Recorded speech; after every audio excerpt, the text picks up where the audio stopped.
rank where the view is nothing less than phenomenal. For how I express and project from my abdominal. The only view better, both my daddy and my mama know. No living parents, my sons give me balance. My wife is my serenity, this mic is my identity. The world is foul enough, that's why I write without obscenities. Provoking danger with broken language and spoken anguish. Begging to get hurt, why would you ask to go through changes? Yes, Lord, life's a chessboard, master the angles. Control the tempo, be the one who holds the info. Acknowledge is just as deadly as machete swings. When spoken, the truth is as potent as that Medellin. While others swear the style is free, I just let it ring. Our time is undervalued, soldiers make us better kings. My fans on my shoulder, reaching after better things. Today I take the shot, for them I'd rather set the screen. My mama told me follow my dreams. My daddy told me get it by any means. Stand tall, make him bow to a king. But I've evolved, you can see the resolve. Look in my eyes when you speaking to God. Life and for those who we caught up in using what I was taught with the muse. I guess they call it proving I'm more than an artist. Penciling out my darkest while stenciling out a harvest. And storing what gets me from A to B, just like garages. Instrumental with collages. Envision what I've been drawing. Broadway to give you rhythm like the great Lena Horne. So bent on, found comfort in the storm. Find peace and on when you see them others perform. Organized chaos, I'll cast it like hey ya.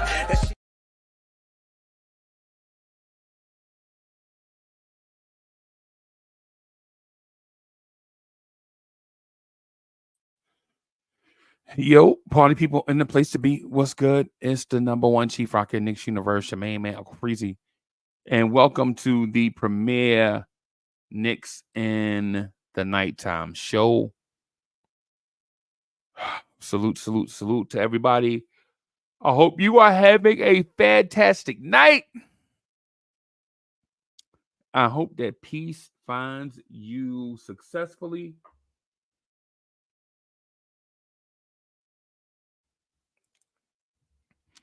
That's all I got. Thank you, everybody.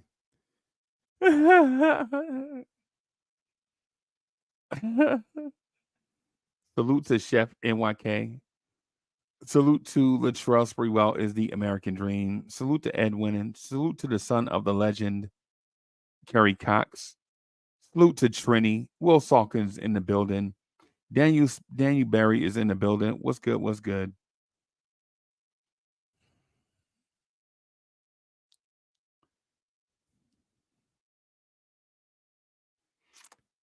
That's all I got. That's all I have. Jalen Brunson has missed 10 straight 3-pointers. 10 of them. Jalen Brunson has missed 10 straight threes.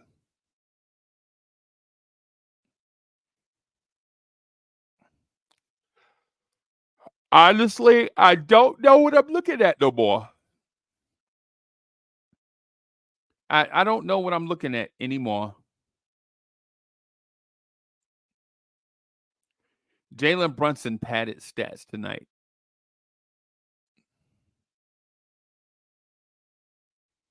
Jalen Brunson padded stats tonight, man. Luke Skywalker Visions is in the building. Yo, if y'all out on Long Island somewhere, can somebody please see if y'all can find Jalen Brunson?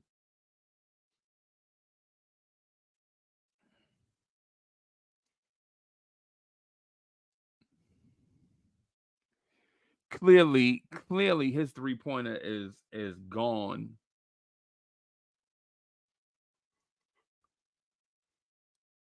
Wayne Peterson is in the building. The Celtics look like they played us with about 70% energy. The Celtics look like they were apathetic tonight against a team that's supposed to be their rival.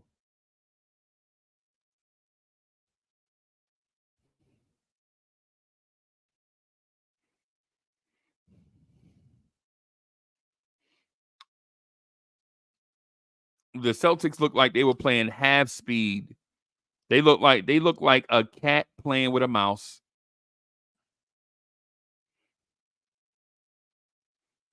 It just feels as if we never had a chance. Juan B is in the building. Wayne Peterson, what's good? Yo, Keith Turner is in the building. Keith Turner is in the building. He probably just got off work, probably stopping some intergalactic battle between two alien races that was gonna blow up the multiverse. And Keith Turner saved the day. Shout out to our man's Keith Turner. That's our guy. That's our brethren. JJ is in the building. What's good? Nick Yak is in the building. Nick Yak, what's good?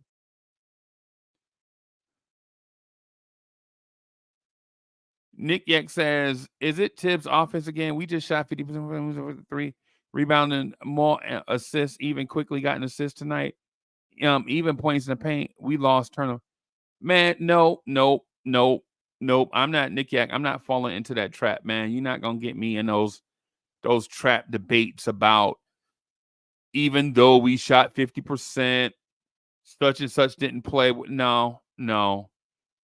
I'm not getting ready to get into that whole, and I know you being sarcastic with it, because you probably just as frustrated as I am when it comes to like these debates and stuff that we have, nebulous debates headed nowhere fast, right? So I get it. I get where you were going with it, but nah, man, I'm not. Nope.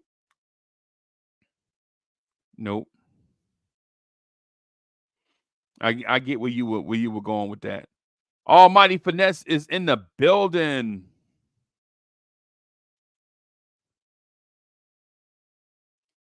Big D is in the building. Dunris is in the building. Salute. DG. I wish the Knicks could get rid of Randle right now. He is not it. Respect.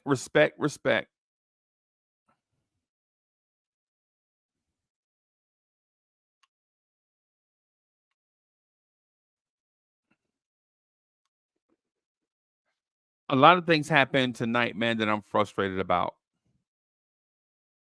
The Celtics are better than us. So what? There's nothing I can do about that. I'm frustrated that Mitch got hurt going into halftime and was getting x-rays and all that stuff at halftime, and Tom Thibodeau played him in the second half in a December game that you're losing by 10.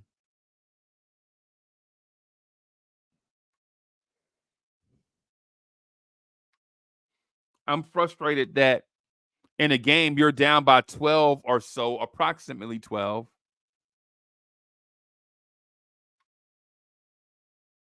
With 21.4 seconds left to go in the game, you still have Jalen Brunson on the floor, and Jalen Brunson winds up turning his ankle. You're down by 12 with 21.4 seconds left to go on the clock.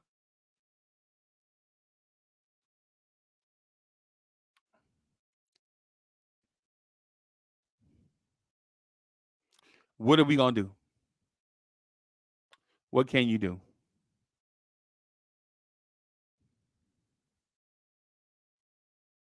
Keith Turner says, y'all saying the same thing that I got killed for early on in the season. I saw this coming. Yep. Yeah. Big Buddy in the building. JJ says, we will be lucky to be out of a play-in. Yep. JJ, it's hard times all around, brother. JJ, it's hard times all around, man. It's one of those things.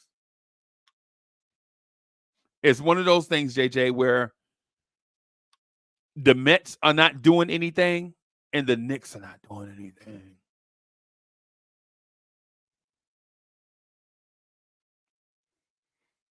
The Yankees are out here trying to win the World Series in December, and the Mets are not doing anything.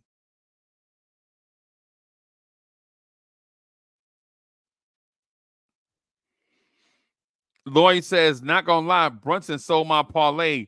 I needed 2 3-pointers made. Lloyd, you know what? Jalen Brunson has missed his last 10 3-pointers, and he looks like his confidence is shaky.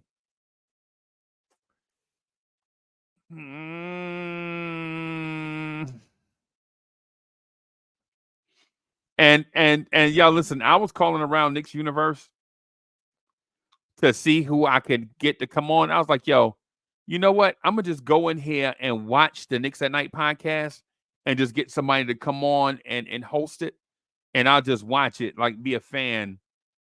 Everybody I talk to, like, man, we just lost to the everybody I talk to, man, we just lost to the Celtics, bruh. Bro, we just got blown out by the Celtics, man. And one of the people I talked to tried to blame Randle for everything. Randle only had 5 rebounds. I was like, yeah. Yeah,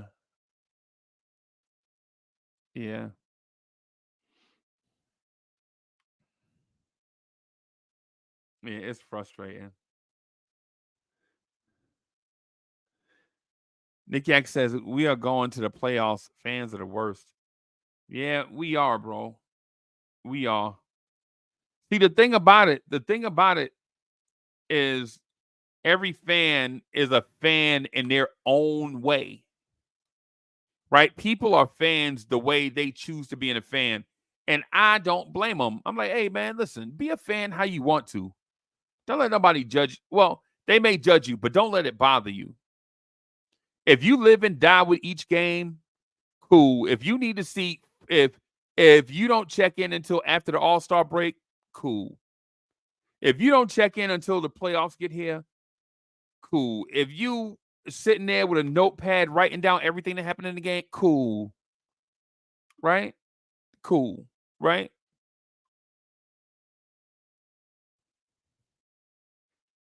I don't judge, man. That ain't for me.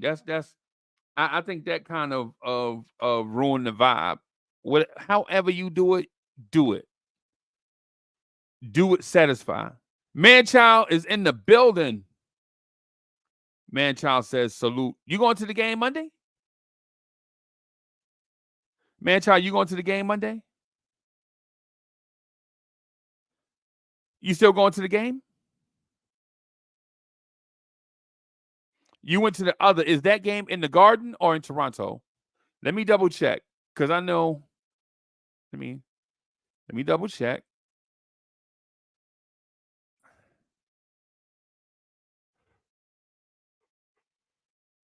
Oh, bye. Excuse me, y'all. Sorry.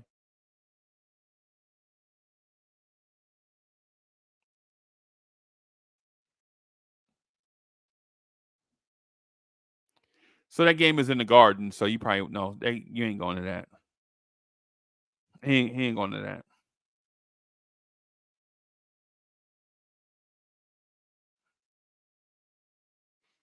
Yeah. I don't know, man.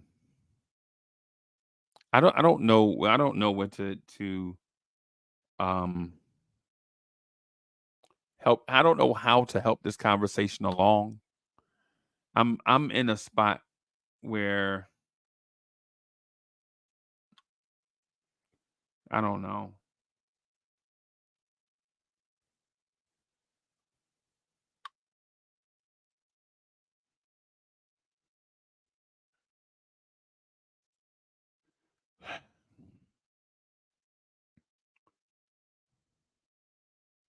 JJ says, I don't know, sums it up perfectly. Yep. At least Grimes looked like he had a pulse tonight.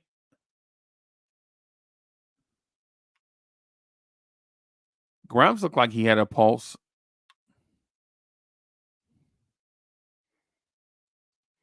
Every time we try to stick a fork in him, Grimes is like the Undertaker.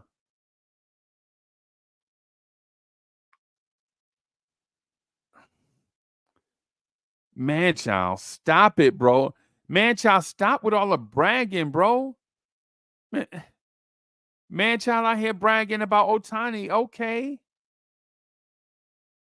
Dang. Man child, you out here bragging.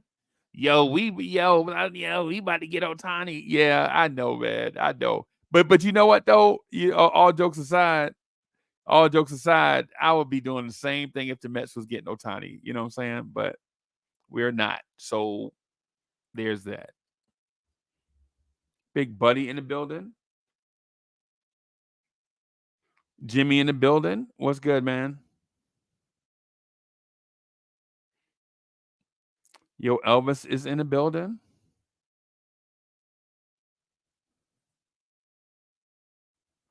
Hit him up says trade for Zach LaVine or DeRozan.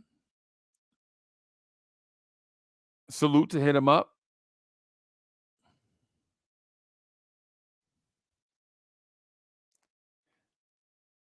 Yankees fans, bro. Yankees fans, y'all just I can't tell y'all nothing, bro. I can't tell y'all nothing. You know what I'm saying? Y'all are all in the city. The Yankees cap is the best cap in the game. I wear a Yankee cap with every outfit. You know what I mean? Yo, Yankee cap go with everything. Yo, you can't tell a Yankee fan nothing, bro. I swear, bro. Don't let them win the World Series, bro. You let a Yankee fan win, bro. Only the Yankees supposed to wear pinstripes.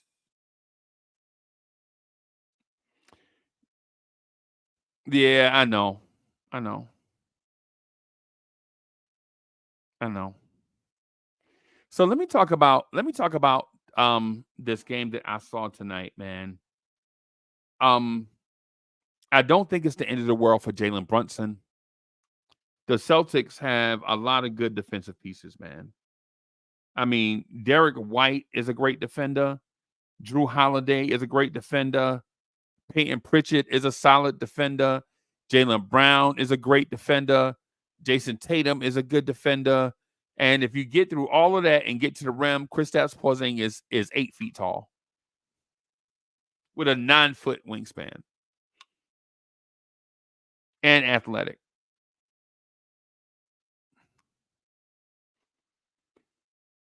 So so ultimately, I'm not saying that the Knicks are bad. I just hate losing to the Celtics, man. Of all the teams in the NBA, the one team I despise losing to, the one team that deflates me the most is Boston. I just hate losing to Boston, man. Let me see, just for S and G's, I'm gonna look up the Knicks all-time win-loss record against Boston.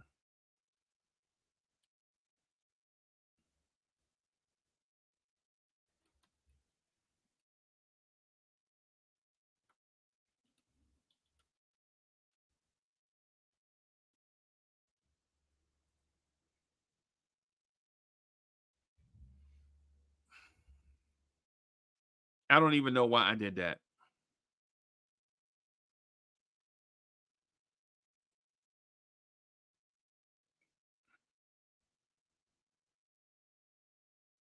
I don't even know why I did that. I'm gonna show it to you just so y'all know why I just.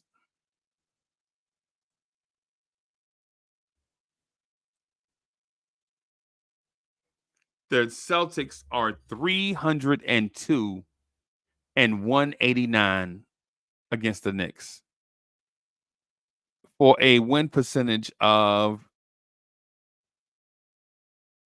I'm gonna pull up the calculator because I can't do that in my mind yet.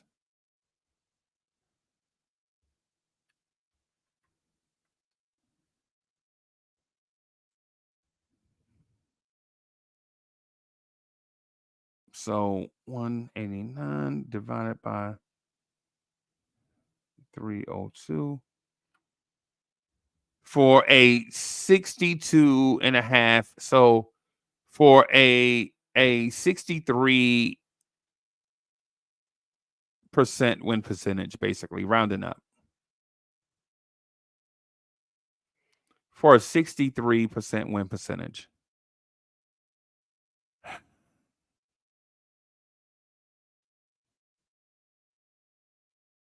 And so, just for a point of reference, I'm going to do the same thing with the Nets, just for a point of reference.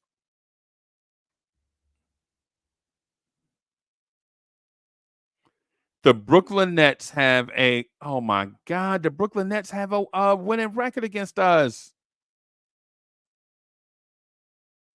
The Brooklyn Nets have a winning record against us. This is embarrassing.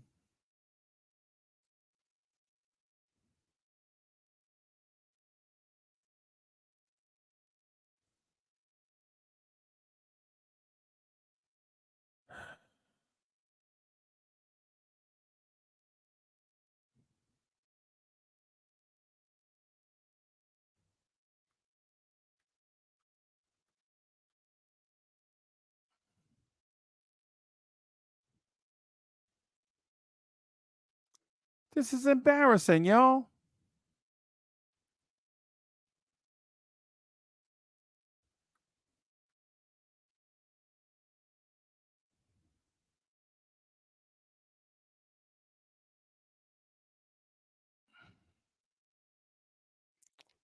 Oh boy. Now I got to check out the other teams in the division.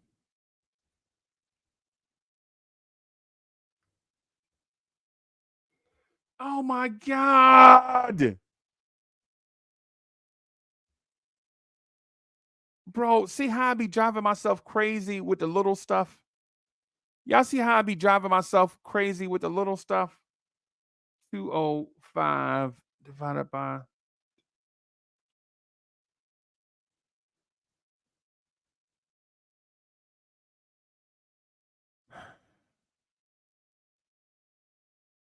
All right. At least the Raptors can't have a win. The Raptors can't have a winning record against us, y'all. If the Raptors have a winning record against us, I'm just gonna, the Raptors.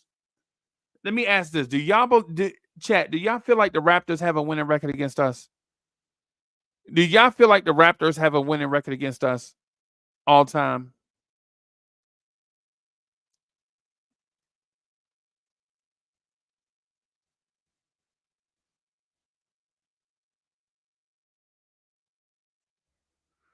Oh boy, the Raptors better not have a winning record against us all time. Here goes.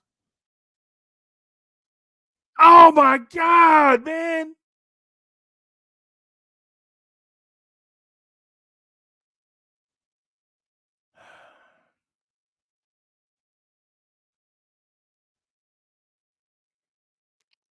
So we have a losing record against every team in our division all time.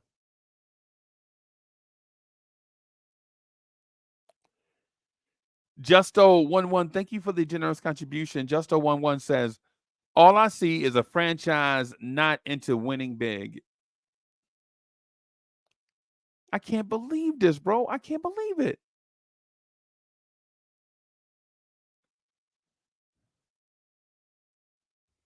I can't, man. I swear, man. I don't know.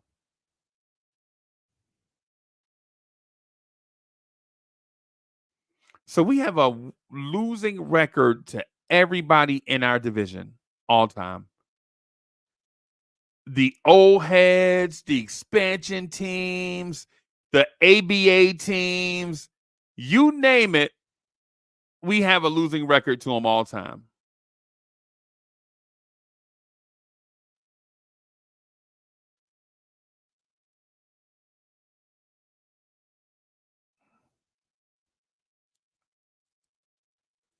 Nick Yak says, you sound so surprised after each one. And, bro, I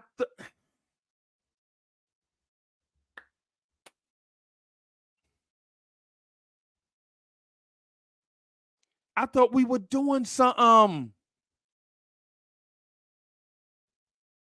I thought we was doing something.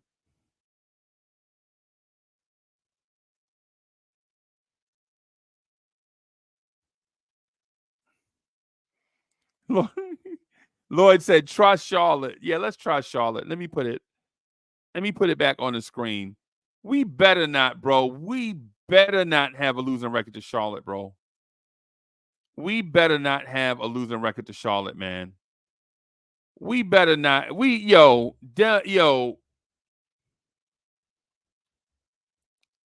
We better not have a losing record to Charlotte, man. We own Charlotte.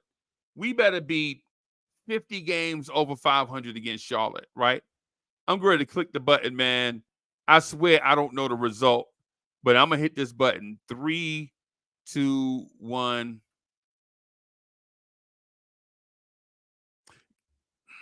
I knew it. The Knicks have a winning record against Charlotte. The Knicks are 67 and 57 against Charlotte, at least. So at least we're 10 games over 500 against Charlotte, y'all. There are 2 others that I'm thinking about doing, but I don't want to. I don't want to turn this into a pity party, right? We should be, talking Knicks and being excited about the future and all that stuff. But there are 3 teams I want to check, and y'all already know who the 3 teams are: Indiana, Chicago, and Miami.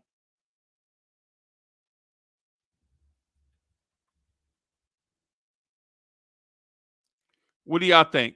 Y'all think the Knicks have a winning record against Chicago?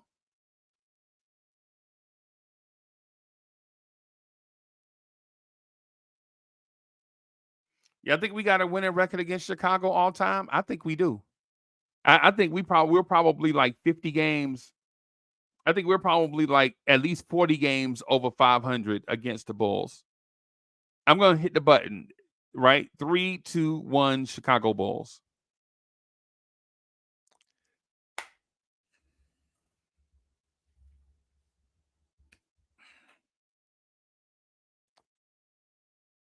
Man, what?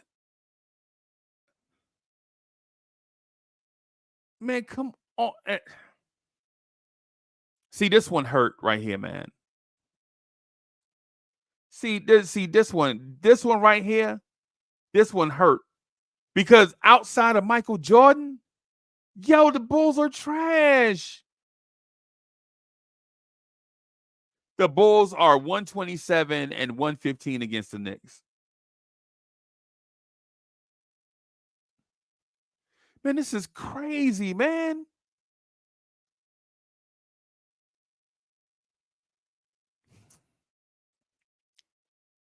See, stuff like this is what drives me crazy, man, as a Knicks fan, right? Stuff like this, the stuff that we know, and then we just and then some Knicks fans and Knicks universe will be like, well, it's only 21 games in a season. Yeah, we got 61 games to go. We got 61 games left in the season, man. Who knows? We can go 61 and 0 the rest of the way. Almighty finesse, you like how I played with the voice. We might win 61 in a row. You never know, Uncle Freezie. Almighty finesse, you see how I tried to play him just now? Almighty finesse, you see how I tried to play him just now? Like they be whiny. And you never know. We only played 21 games.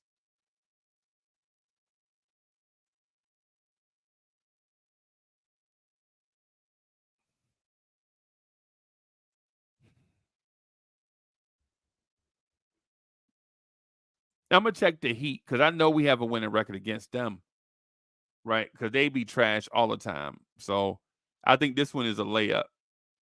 I think this one's a layup. Miami is only good in the playoffs. So 3, 2, 1.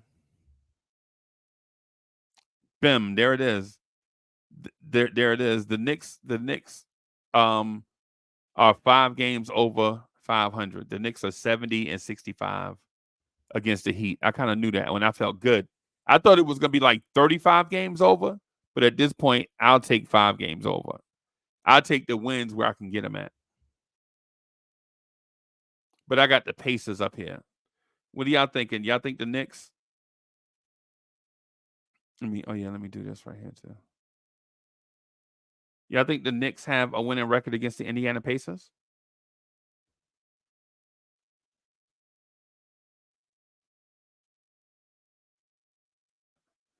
Chat, y'all think we got a winning record against against the Indiana Pacers? I think we do. I think we do. I think we're probably. I'm gonna guess we're probably 280 to 250. That's my guess. Over the Pacers, right?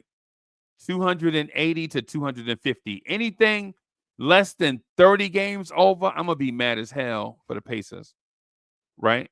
3, 2, 1. There it is. There it is. The Knicks are 99 and 93 all time against Indiana.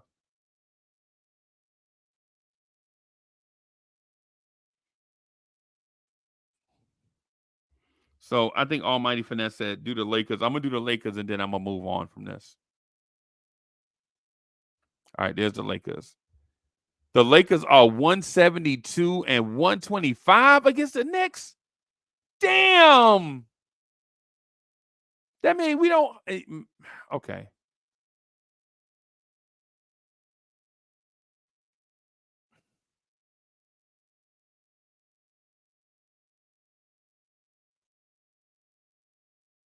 I'm going to do the Hawks, and then I'm going to move on because I want to talk about Tom Thibodeau. Damn. The Hawks have a winning record against the Knicks too? Oh my God, bro. Oh, I ain't even hear my mans come in. I ain't even hear my mans come in the joint.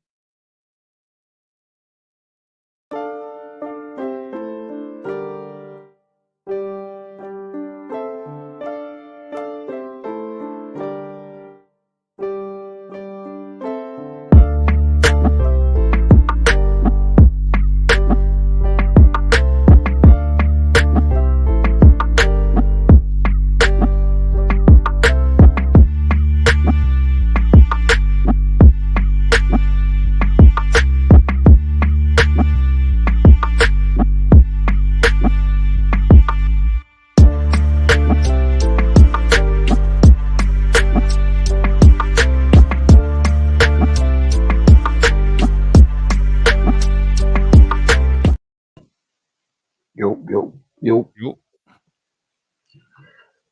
Salute chat. Salute Freezie.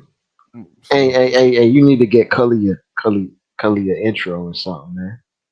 See Cully in the chat. We've been working on an intro for about 2 years, bro. Cully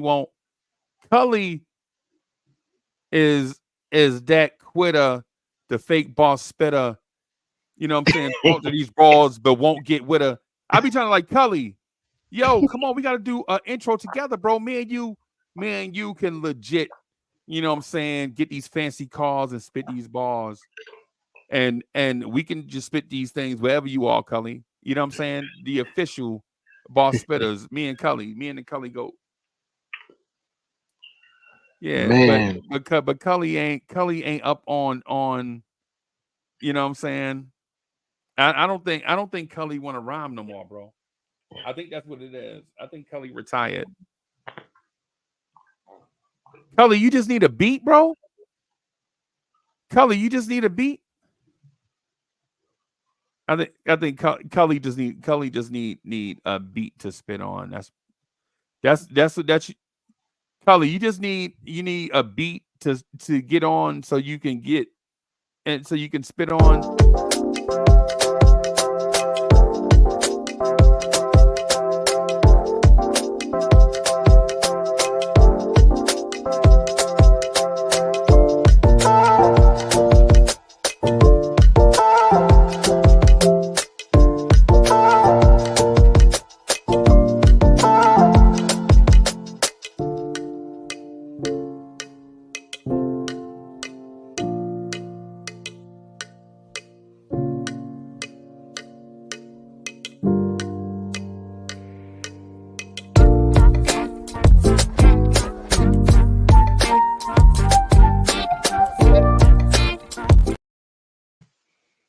Adam, what's good, Yo, man?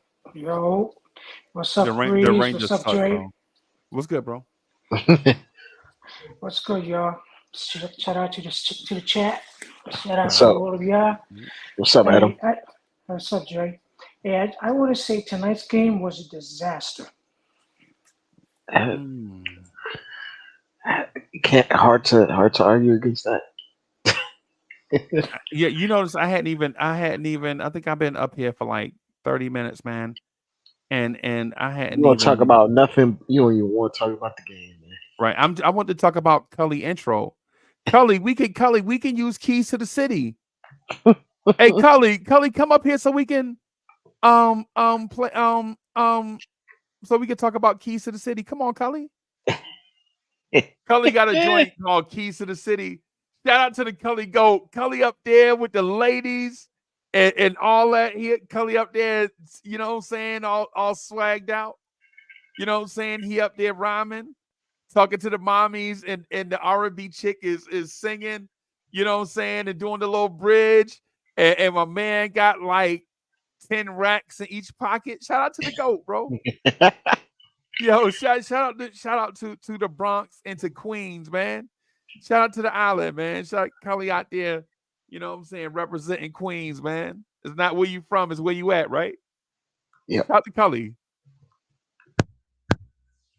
So Adam, let me ask you, bro, what disgusted you about the game? Ah, man. The defense, man. The defense was lackadaisical. I mean, lazy. You see Randall complaining about calls that he's not getting, deficiating. They're in something. They really are. I think, they don't like us probably. That's probably why they don't give us a lot of calls. The offense wasn't that great either. Oh, okay. Uh, So uh, I don't know. This roster needs to be changed. The coach needs to go. Mitchell Robinson's got to go. We need a better coach. We need a front office that can bring some stars to New York and make this roster a championship roster. That's basically what we need. it's a lot to do in December, man. I know, but if Leon Rose doesn't do something, I'm not sure Leon Rose knows how to do these things that you speak of. that's the problem. And I think Leon Rose has got to go too. Mitch was hurt, laid Manali. It's a shame. It And was, every time, it's weird. sorry to cut you off, Jerry, but every time the Knicks pass Mitchell the ball, he can't even catch the damn thing. Well, I mean, he's a limited player It's offensively. it's it's embarrassing.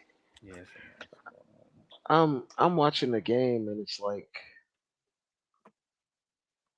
I get like these are the two of the most high powered offenses in all of basketball, 100%. Okay.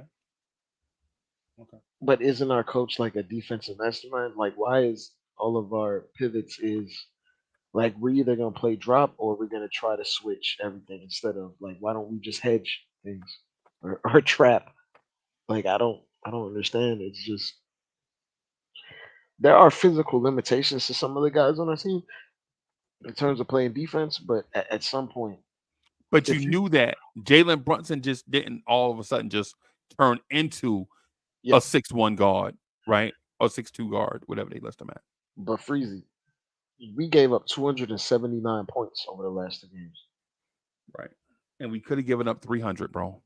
It should have been three. Like tonight the Celtics were just going through the motions with us. They were just toying around. Like they didn't take it seriously. Nope. Because why should they? They have a gear they can reach to that we don't. They were never threatened, bro. It's one of those things like you get into a track meet with teams with more talent. What do you expect to happen? Hey, hey, Adam, you remember when we were in Orlando and I was looking for my spare key? Yeah, I remember that when Yeah, we were in the kitchen talking. Me, you, and Greeny was at the island. yeah. Yeah, we would, and I was like, where's my spare key? A year later, Adam. A year later, here it is, bro. Wow. It, another thing like the lack of size is so much more evident, especially when we try to like contest guys from the perimeter. It's not even just generating turnovers or getting passing lanes. Teams don't respect when we close out on them because there is no real chance of us blocking their shot. Like a 6'3" guy closing out on you when you're 6'5", 6'6", or taller. In Tatum's case, 6'9", or in Kristaps or Horford's case, 6'10" and above. Right. Why would they respect a closeout from us? Why would they respect a closeout from anyone that's not named Mitch Robinson? Right. We just we have, it's hard to say, but we don't have enough athleticism in tandem with length at the same time. So we're just Right. operating from a deficit at that point. And we Right. have to be able to scheme a defensive game plan that is so without room for error. Yeah. Like sometimes you could be out of a play, and because of the things that you can physically do, you can cover ground and make yourself be available back in the play. If we get beat, there's no getting back into a play. That's it. They just gonna get an open shot, and if they don't get an open shot, and we even on point with our rotations, they'll Right. just shoot over the top anyway. Yeah, It, I was going to ask you what was the point. I was legit. I was legit hand to the man. Was going to ask you the point. What was the point of that? When it don't matter because when you get back, you're short anyway. it's, our rotations have to be to the point where we're up under the shooter before they can even get into a motion. I'm not against that, bro. But that's so difficult. In this, Right. like it's difficult when you're going against a team that has five guys that can pass, dribble, shoot at the same time. Adam, you caught the reference right there. He was like, yeah. As soon as he said it, I was thinking like, it's so difficult when they have five guys, burgers and fries. They have everything, bro. Adam, they have everything. Not only do they Yeah, have five guys, they have burgers and fries too. yeah. And it shows how much like we're just it, it kind of it's good and bad that these two games happened the way it did. Like Right. without the tournament, we wouldn't really see us face the top two seeds back to back like this, but it gives you a reality check and it shows the front office how much further we need to go. Right. Hopefully, it puts some fire to their asses, Right. but man, it is rough. It is rough, bro. I, And I, to be absolutely honest, I don't think we're just gonna struggle against teams over 500. I think it's just an anomaly in terms of our start. But we did play the top two teams in our conference 5 times already, Right. so that skews it a bit. I think we'll get some wins against teams above 500 because we won't be going against arguably the top two teams in the entire NBA at this juncture. But that's the trap, though, bro. That right there that you just said is the Yeah, trap. we'll start feeling good about ourselves, and then we'll realize, yo, even if we win a round in the playoffs, you have to run through one of these teams to even get Right. to a conference finals. Right. And Yep. do you have faith in that? I don't. I don't know. So I don't have a no. I have no slight faith that the Knicks gonna be in the conference final or the NBA finals no time soon. Oh, no As long time as soon. no, No I no don't. time time, soon. I don't no know time about. soon. I As don't long know. as Liam Rose is in office and Well, that's fair. Taves is under his coach, Okay. Well, that's I don't see this Knicks team making the NBA finals no time soon. fair. Not with these roster, not with this roster. Okay. And it's frustrating. There's so many things that got highlighted tonight in terms of like Tibbs' decision making, Yeah. what Tibbs does in terms of his roles that he applies to players. Like when you see Randall get 8 turnovers, I'm being dead serious. The coach is at fault for some of those turnovers. Yeah. Like Randall's not operating rogue just to turn the ball over when he feels like it. I'm Right. sure Randall wants to make the right play, right? Right. Yep. But is he put in position to make the right play more often than not? I No. don't. I don't know. That's my question. I don't know, bro. I'm with you. I think not. I'm saying like when we get on Grimes and Grimes has been playing terribly, right? But the role when you're put in an offense to start next to Randall and Brunson and RJ is to be not a participant, but to be an outlet. Right.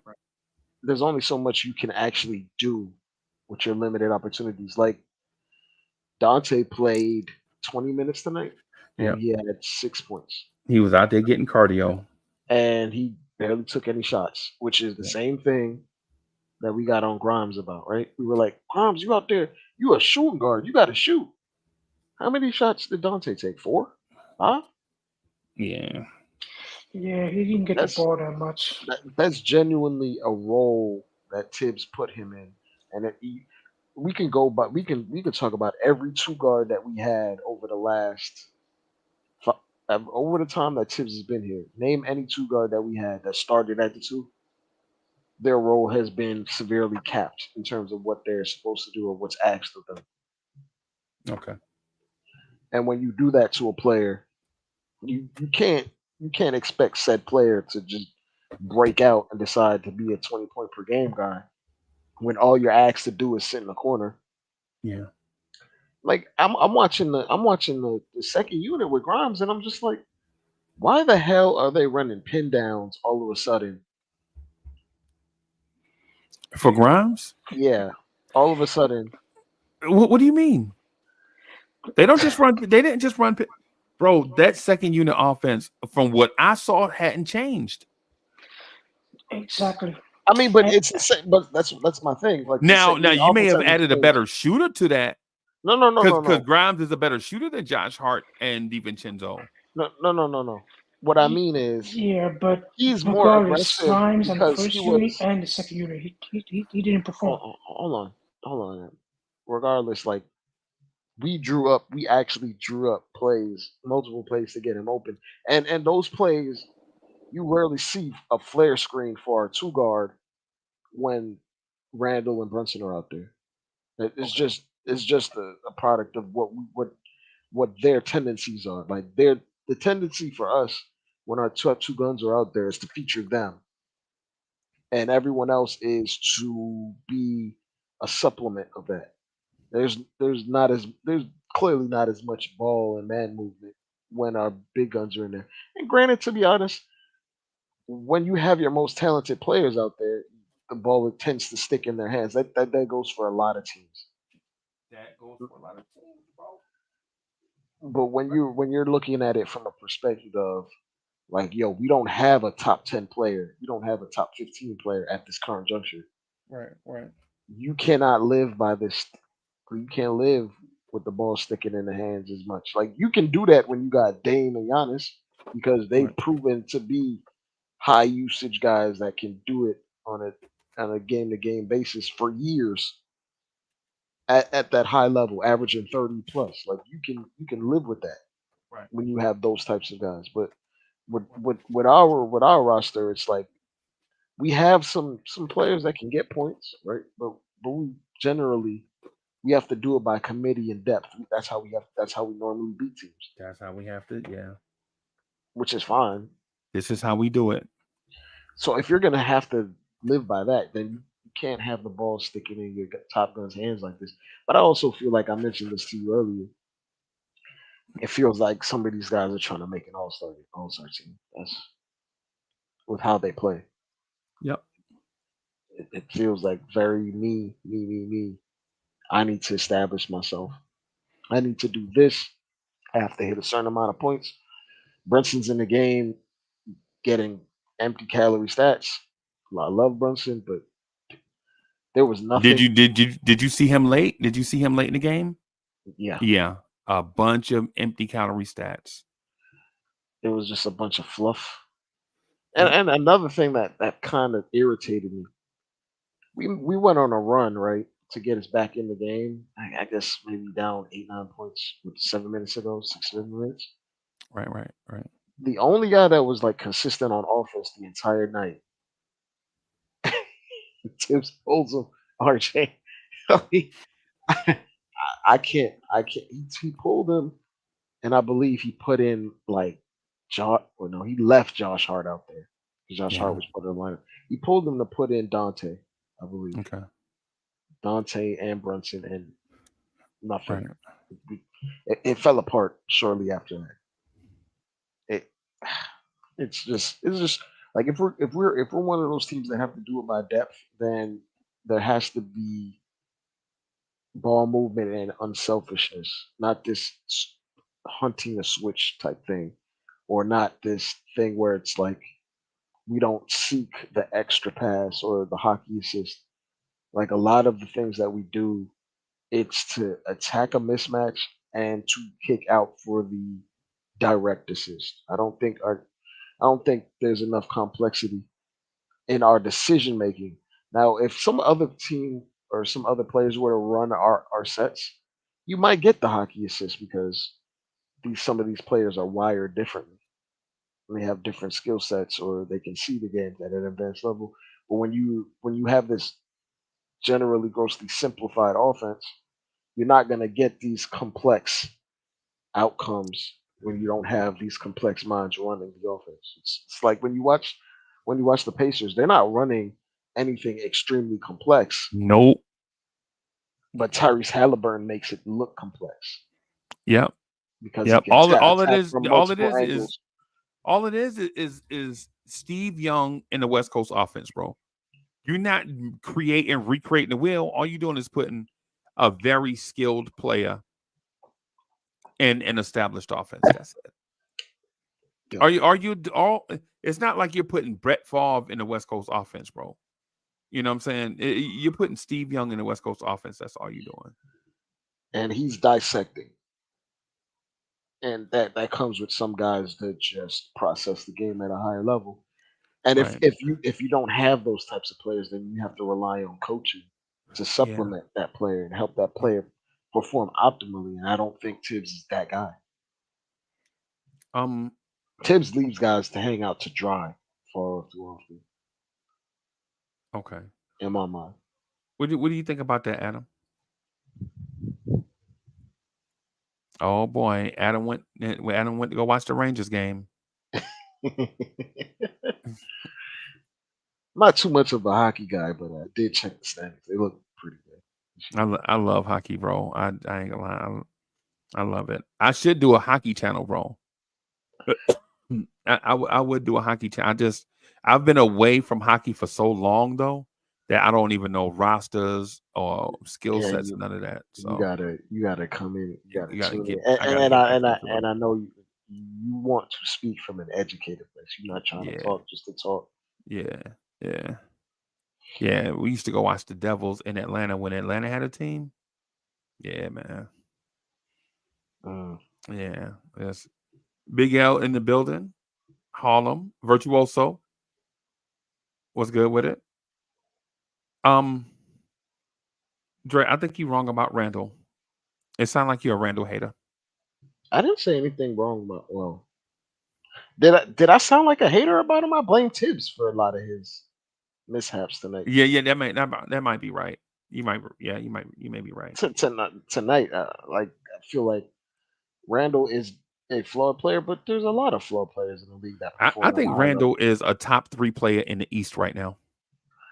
Oh, I can't. We just Freezy. I disagree. We just saw like two tandems that were really good players in the last 2 nights. Like we just saw Dame and Giannis, and we just saw Tatum and Brown. It's hard for me to say that. Yeah, And that, yeah. The Brown is in nowhere close to being as good as Randall right now. yeah, but I just named three other guys that are Yeah, I don't. definitely in the league. Dame is nowhere close to being as good as Randall right now. You wildin', Freezy. Respectfully, you're wildin'. Can I furnish proof? Cook. It's your show, bro. Proof. That's all. That's all. That's all I want to do. I'm just gonna furnish proof. I don't just come to the things sound wild until you investigate. Okay. I reserve the right to disagree. Just Just to let you know. I know. I expect it. You don't have to reserve it. We'll give it to you. You know what I'm saying? You don't have to. You don't need a placeholder, bro. We got you, bro, because we respect your opinion.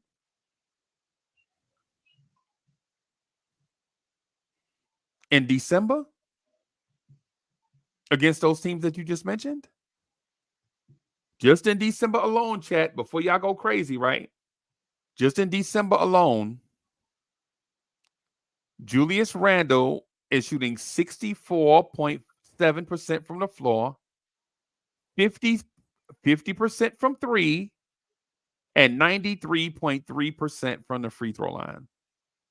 Just in December, right? Just in December, Randle is performing at 60, 50, 90. For 3 games. And no, because it's not 3 random games. But it's 3 games. It's It, not 3 random right, games, but it is. and that's and I also said right now, fair. right?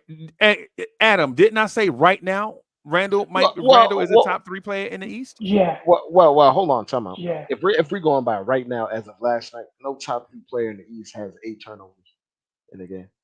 When did Or Randle have 6. 8 turnovers? It felt like 8, but he has 6. It might That's be still, 6, 8. That's still a lot. it's still Anything over a 4 lot. is a lot. 4 is a lot. Right. That's Watching what I'm Halliburton saying. play. uh, Right. Yeah. No. uh, I don't. I'm not going to disagree with the turnovers. And this is without Randle getting the benefit of the whistle. you putting a rock in my shoe right now, Freezie. Chat. Lloyd, Yo Elvis, to die for. All of y'all, man. Man child. Jimmy, I did say right now, right? I said right now. Right Right? now, as of I'm 1:42 saying since a.m. December. Let's just start with December. Let's just go with December. Got you. Right? Let's just go with December. I mean, and as we go forward, if Randle plays a stinker against Toronto on Monday, we can throw this thing back in my face. Right? Hey, the next 8 games is going to be a rough roll for the Knicks. One would say the last 2 games have been a rough road for the Knicks. Right? Probably the and roughest. it's going to continue the next 8 Right. games. So and I don't see a team on the schedule better than the 2 teams we just played. Personally, There aren't 2 teams. yeah, and if we agree that the teams that we just played in the last 2 games are better than the teams that are upcoming on the schedule, it would be fair to suggest that Julius Randle can stay on this same type of efficiency pace.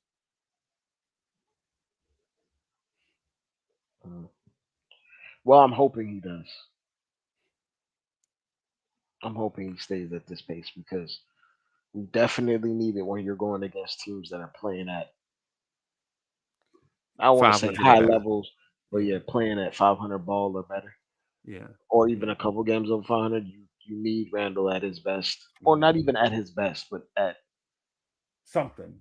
at a solid level, like a level that we're accustomed to. Like even if he plays to his averages over the last 2-3 years, that's what we need. We don't need 60% Randall. Like Randall shooting 60% from the field or whatever, or what have you, and 50 from 3. We don't need that. We just need competence for his standard. And if we get that, we'll be fine. We'll win some games. Right. But but I'm thinking about the greater scheme, especially coming off of the last 2 games. It's like, how do we get to that level? I'm not 'Cause gonna lie to you, bro. I'm not stunting as performing against 500 teams. If Quentin Grimes were putting up these numbers, bro, we'd have 700 people in the chat. If Right Quentin now. Grimes was putting up those numbers, we would be talking about him as a max player because he would be like 23 doing Yep. that. but yeah, it we don't need Randall. Unfortunately, with all those numbers, the other end of the court was still a question for the entire team. For the entire team, yeah. Granted, other teams won't stress our defense like this. Other teams will If not stress our RJ's defense number, like this. if these were RJ's numbers, we'd be like, we don't need a superstar. But, but Freezy, no, everybody knows that Randall's not a superstar per se. A star, yeah, but you have to contextualize the numbers that you're seeing and who it's coming from, given their past history and the levels that they played to. Yeah, those are good numbers. Unfortunately, game is played on two sides of the court, and to me, the last two nights, literally nobody showed up. Really? We out here talking about Dame Lillard defense? Well, nobody talks about Dame Lillard's defense because Dame Lillard is solidified one of the greatest point guards of all time, Right. and we Yeah. we know the level he can get to. Like these numbers that you're throwing up right now, Freezy, Dame Lillard has had like 30 stretches of 3 game stretches like that. Yeah. Okay. And this is probably the best shooting 3 game stretch of Randall's career. If we're talking just straight shooting numbers. Now, So if we're talking about are we talking about in the moment? We're talking about this moment, right? this moment right now, So we're doing the Luther Vandross here and now. but I can't talk about resumes and projections. I N- can't do uh, that if we're talking about because the Dame because in the Lillard here and now, n- n- that all that dropped out no, standards I is think one and two. you switched it up a little bit on me. When we were talking about defense, I said, "What about Dame Lillard?" And Oh, then you took Dame Lillard and then brought it back to Dame Lillard had offensive stretches like this. We know that already. Nobody questions that. You know what I'm saying? But you talk if we were talking about Randall's defense, and then I was like, well, you talking about when in reference to big twos, duos, and stuff like that. And you mentioned Dame Lillard. I was saying, if that's the case, then his defense is suspect. here's my thing with Dame Lillard. Dame Lillard's defense. It may not because of a lack of effort. It may be because of how much of an offensive burden he has. But it's not like he's giving up on plays. I don't think he necessarily is physically capable to be a great defender at this current juncture of his career. Whereas Randall is like a 6'8" mobile rolling bowling ball. And a lot of the times his defensive faults is just him not locking in. Because if Randall presented effort, he could be more than just a net neutral defender. He could be a positive defender individually. I think right now he's just whatever. I think he's whatever on that end. It's not even. It's not I, not I, s- completely an indictment on him. It's just it is who he is at this point. He's 10 years in. So I'd say James Lillard is not the best, but his offense is phenomenal. if we're gonna be not reliant on star power to win this game, then everyone has to play on a string and be locked in and play for one another. I just I just don't see. Sometimes I just don't see the requisite intensity on both ends that's needed. We and it's not just Randall, by the way. This is not just Randall. This is the entire team, in my mind. There's this laissez-faire attitude to defense at times. So that's what's getting us exploited. And then there's the lack of communication as well. And to be honest, there's not very many guys on this team that can pick up slack athletically if there's a breakdown. There's no guy that's closing ground outside of like a guy like Mitch Robinson. And Mitch Robinson has, I think, Mitch Robinson definitely has the most steals for any big man in the league. He's trying his hardest, at least, to make an impact on the game. But it's tough. It's tough. It's tough when you're this physically limited, and then it's also tough when teams are playing modern basketball in terms of like a 5-out offense, and you have a coach that's averse to hard hedging and pre-rotating and all these I think things. these numbers Julius Randle are putting up are being stifled by Tom Thibodeau.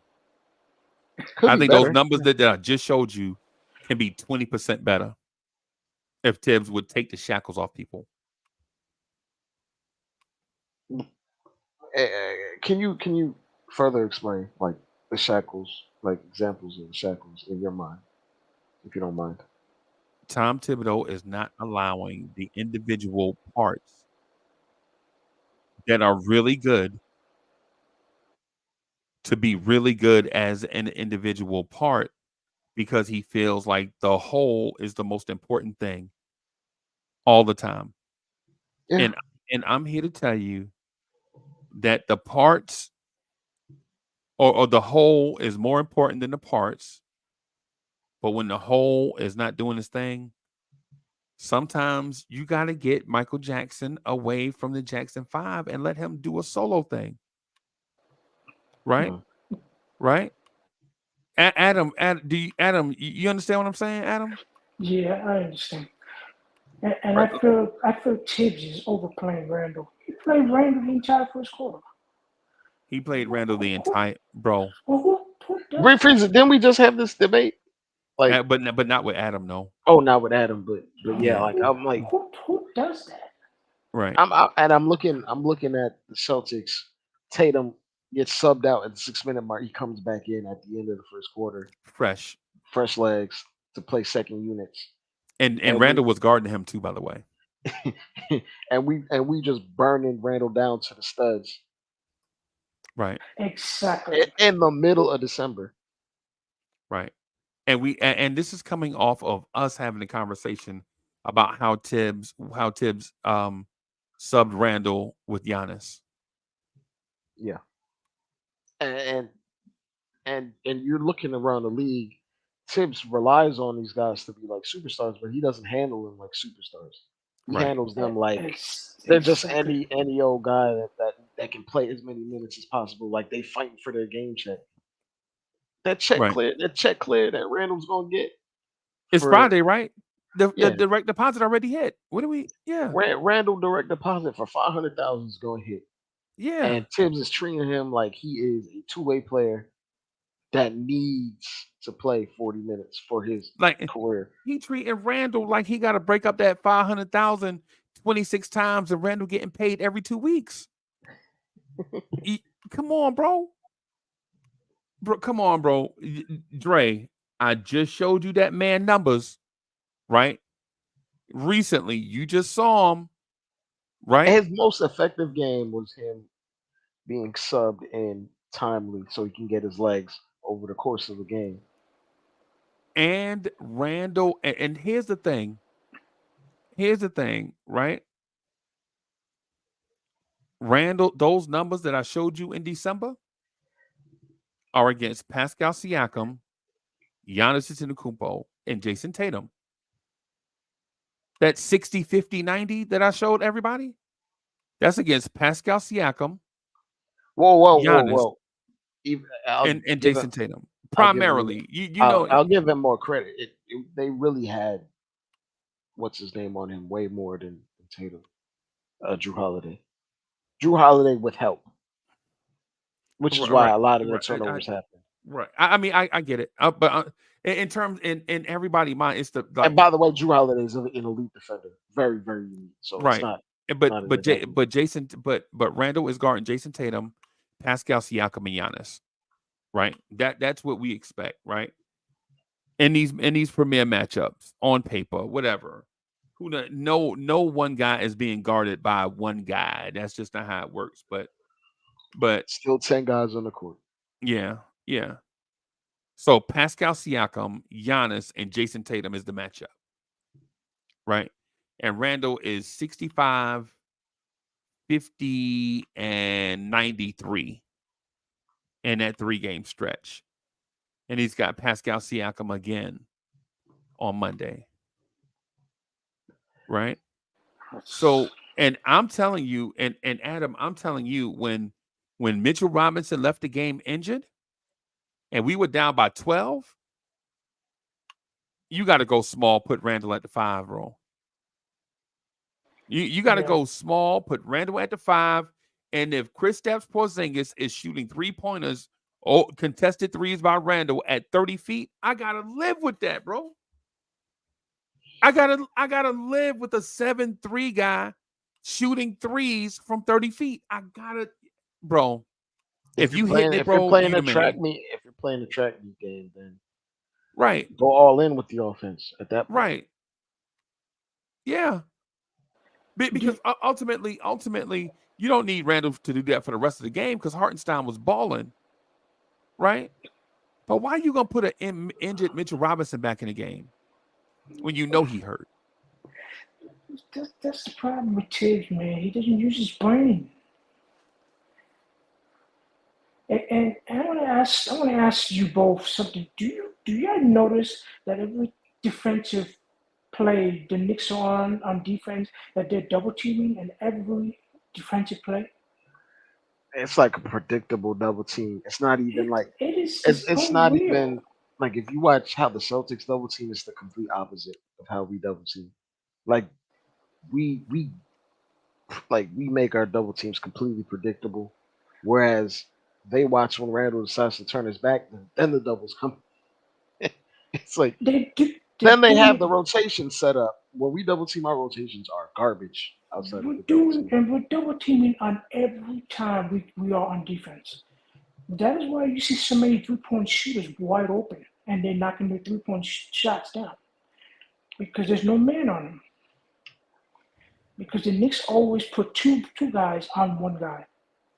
Adam, you still doing the super chats, man? Oh no, you want me to do it? I do it. Justo11, thank you for the generous contribution. Justo says, I think Tibbs would rather lose his way than adjust. Plus, I feel a fresh face to coach could turn this team into a lucky hit powerhouse team. What are y'all thoughts on that? Well, I know he's not going to get fired this season or fired at all. He's probably Nah, going to get yeah, elevated they're to gonna the give him front an office. extension, bro. He getting I swear to 7. God, Freezie, He getting 7 for 140, bro. Freezie. I saw players. Freezie. I saw a poll that said players would least likely players would least likely to play for, and Tibbs was number 1 at 21%. Nah, you bugging. Ain't nobody did that. I'm being dead serious. You bugging, bro. That's They make believe stuff. anonymously asked players, coaches they would least likely to play for, and Tibbs was number 1 I on think that that's list. fake, bro. I'm gonna have to see. I'm gonna have to find that somewhere. I'm gonna have to find that. So, Adam, you believe that, bro? No, not one bit. So players poll. I'm gonna Google it.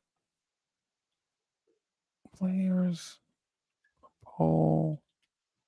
Tibbs, coach, NBA. Yeah. It was a poll from last April. NBA players vote least likely to play for. It was 108 players.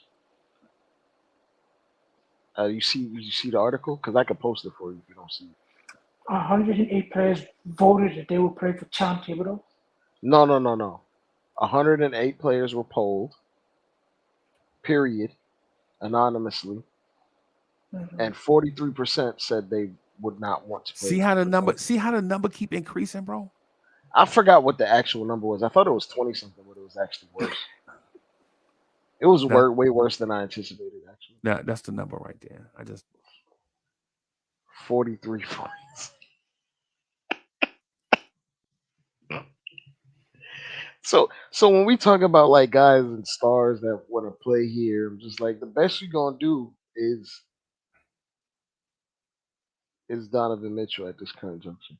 I'm be real with you, Freezy. If we hired Johnny Bryant, he probably would be much more of an appealing attraction for a star player than Tibbs because of all his connections to actual star players that swear by him.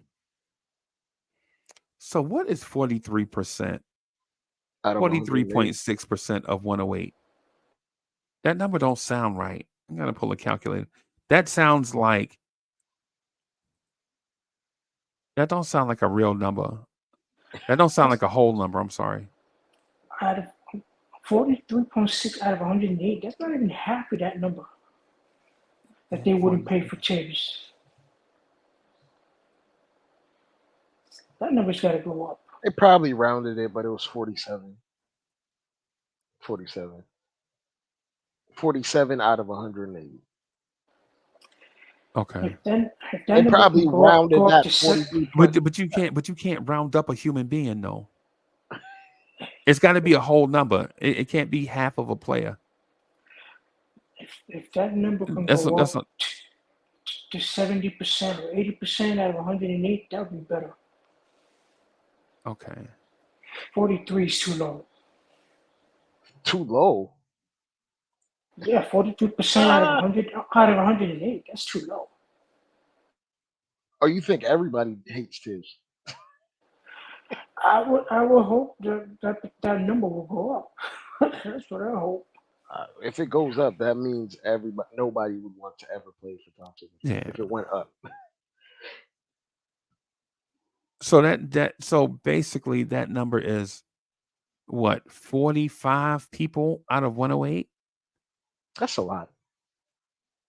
And I feel like it might be hearsay in terms of these guys, in terms of Right. what they hear about Tibbs. Maybe actually playing for Tibbs isn't as bad, Right. but the idea of playing for him because he seems like a curmudgeon that loves basketball and hard headed and really strict. Like NBA players ain't trying to deal with that, relatively speaking. So let me But I guess presentation matters because Ime Udoka shares similar qualities as Tibbs.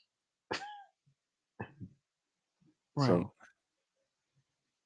but Wow, but that's but odd, bro. but maybe some guys you can be a strict coach and know how to talk to players and deal with players on an interpersonal level.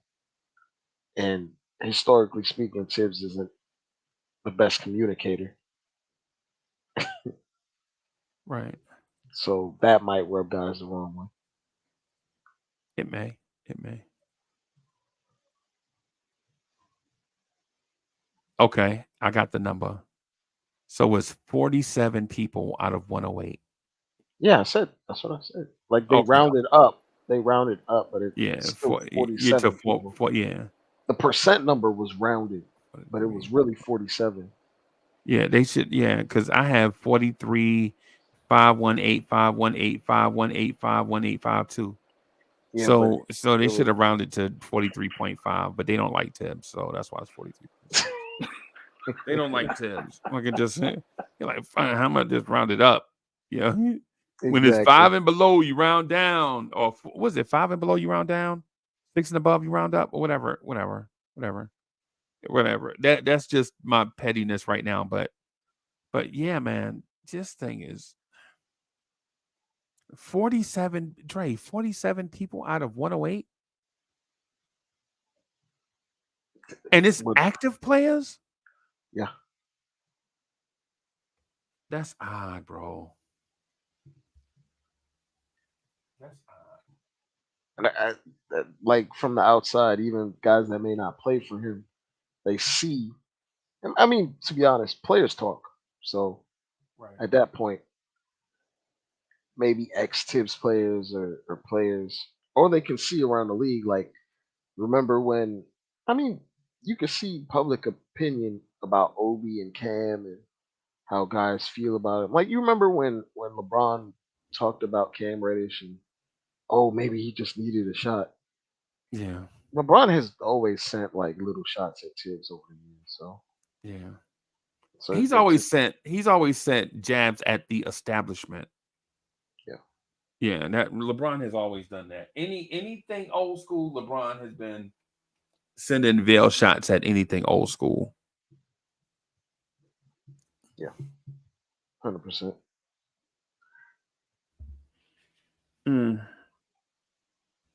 Where do we go from here, bro? Just win games and make the playoffs. And, well, just keep your head afloat in this tough stretch that's coming up. But if you're talking about long term, like what do we do? How do we level up and get to another level? Right. next to the Boston's and the Bucks. That is a talent requirement, and it's partially a coaching You elevation as know, well. we play the Bucks twice in this next 8 games. We play the Bucks and the Celtics 5 times in our regular season. It's crazy. We already. have we have the No, Lakers. no, We no. have My we bad. have the My bad. For Clippers. the entire season, we play the top two seeds in the East for 10% of our season. Actually, Right. more than 10%. It's 10 Yeah. games out of 82. But you know, two games in these eight next games coming up is against the Bucks. 10 games out of 82. That's 8. That's 8%. that's Right. that's a lot to play top tier Especially when teams. there are 27 other teams. Yeah, Yeah. That's crazy, man. Can I tell you the eight games that are coming up? Yeah. go for it. Go for it. Toronto, the We should beat them. Jazz, We should beat them. Toronto. Hmm. Yeah, They always give us trouble. The Jazz. Toronto's very bad right now. Yeah, Yeah, but sometimes the Knicks have trouble stopping Pascal Siakam. Okay. We have Utah, and then we have the Suns, and then the Clippers, and then the Lakers, and then Brooklyn, and then 2 games against the Bucks at the Garden, and then OKC, Orlando, and Indiana. That's the month of December. We Uh, may not win again until 2024, bro. Yeah, I'm not. I don't see the I, Knicks winning I, any of this. I don't see the Knicks winning any of this you next did that 11, last year, 11, Adam. 11 games. You did that last year. Remember? Adam did that last year, bro. And I'm doing it again. Right. I, I'm. This time he may be right. Do I you see think I them? think I think we can. I think we're gonna win a lot of games. I just we're not beating the upper echelon teams. We're not like put it this way. We're not gonna beat the teams that have a 666 winning percentage. Now anybody beneath that, I think we have a crack at them. But Okay, like, but but if you're winning 2/3 of your games, we're probably not gonna beat you. so you see the Knicks beating Toronto. Do you see them beating the Jazz? We just beat Toronto We did. You see Yeah. the Knicks beating the in Jazz? Toronto. Yeah, but Yeah, we needed two Pac-Man pellets in order to beat Toronto, bro. We had to power up twice. They came and rallied back twice against us, and if it wasn't for that Pac-Man pellet, you know what I'm saying, them Ghost Monsters would have got us, bro. Josh Hart turned into a superstar for Yeah. 3 whole minutes. Yeah. But he was But tired as hell after them 3 minutes, bro. but I think this is the thing. Like when we play those two teams, they don't have potent offenses that play at a high pace, so we're not forced to play at their paces to keep up. It's like when we play those high octane teams, it's like a team that has that relies on their defense in football and a run game, and the other team goes up by 14 points, and now you just got to scratch and claw to stay in, and now your run game is out the window. Your defense is exhausted because they're on the field damn near the whole time. When you're going against like the Raptors have a terrible offense. Yeah. So do the Jazz. Yeah, but So it's their it's one offense of those is things where the reason why we lost is because we have a defense designed to stop everyone else but the elite teams, and we're not playing the elite teams every night. Right. Fortunately for us, we're playing Right. good teams, but there's a difference between good and elite. Elite is when you say elite in today's NBA, it's unconventional. It's your center standing by the 3 point line while you're playing an inside out game with guards and dynamic forwards like Giannis, like or you have a 6'9" forward that plays like a tiny guard, destroying you. It's one of those things where our defense is not set up for that, but it's set up for essentially our defense is set up for 24 other teams in the league. That's what it's set up for. Okay. But Adam, you got a super chat? You want me to do it? I can do it. No big deal. No, go ahead. Go Yeah, ahead, please. I got you. Justo11, thank you for the generous contribution. He says, if Tibbs goes well, if Tibbs goes well, we'll look like the Raiders after they beat the Giants. I want the Knicks to pick a side. Trade JB and Randle for Pell's pick Zion and Trey Murphy, or put the chips in for Spider. damn, I'm Zion in. and Trey. I'm in for. Please. I'm in for all of it. Zion, Trey, and Spider. Leon Rose is not going to do that. Leon Rose doesn't have the stones for that. But here's the thing, Adam. I would do Leon it. Rose? What is Leon Rose in for? Leon Rose is in to just sit in his butt and just watch the Knicks struggle. He cashing them checks every 2 weeks too. They hitting, bro. They hitting on time, bro. That's all I see Leon Rose doing. He just sits on court side watching the Knicks struggle and don't do nothing about it. I know. Leon Rose ate a good Wagyu steak tonight after this loss. Yep. And probably drank a 15-year-old wine and walked out on a patio in that crisp Boston breeze. That's if he felt like traveling. You know what I'm saying? That's if he went, right? And probably smoked a very well-aged 3-year-old Dominican cigar with nice tobacco leaf aged cigar wrapper. Probably he probably dipped that cigar in a nice port, a nice deep red port. And for those that don't know what port is a wine. It's just thicker than wine, right? It's not as light as champagne. It's not as light as wine. It's got a thicker viscosity to it, right? He probably dipped that cigar in there, the tip, and then clipped off the other end and lit that cigar and told everybody direct deposit hit on time. Yeah, man. Oh man, it's so painful. Yeah. Yeah, man. It's so painful, Freezie. You're hurting me right now. Bro. He might have taken a shot. He might have drinking a double shot of Johnny Walker Black in the cleanest glass that money can buy. That's probably what he did after we lost. Oh, some nice Johnny Walker Black. That's probably what he did. And then he's just gonna get the word if JB's all right, and then basically chill out after that.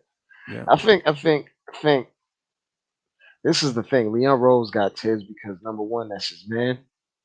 Number two, he knows Tibbs can eat all those darts that gets thrown when it's really should be thrown at him. Yeah. And Tibbs will take those darts because he was not going to be coaching on any other team. If it wasn't for us, he would be out of the league, period. And you know what else Tibbs did too? And it's a very underrated topic. Nobody in Knicks universe talks about this. This is what I wanted to talk to you about the NBA channel about. Mm-hmm. I think Tom Thibodeau has completely rehabbed his image. I don't think it's rehabbed. I think it's the same. But hold on, let me finish. Okay, yeah. Go ahead, Clip. My fault. Yeah. So I think he has completely rehabbed his image, right? Because on his resume, he can say that he got the most out of the least.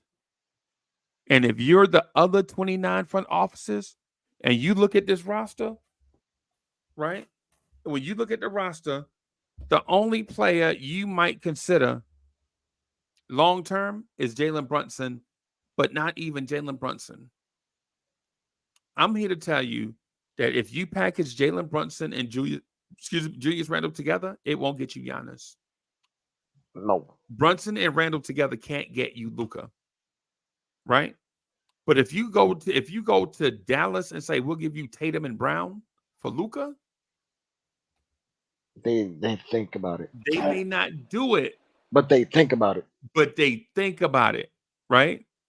Right? If you go to Denver and say we'll give you Tatum and Brown for Jokic, they're not gonna do it.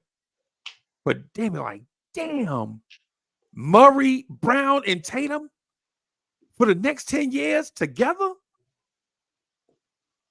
Yeah. Dre, hey man.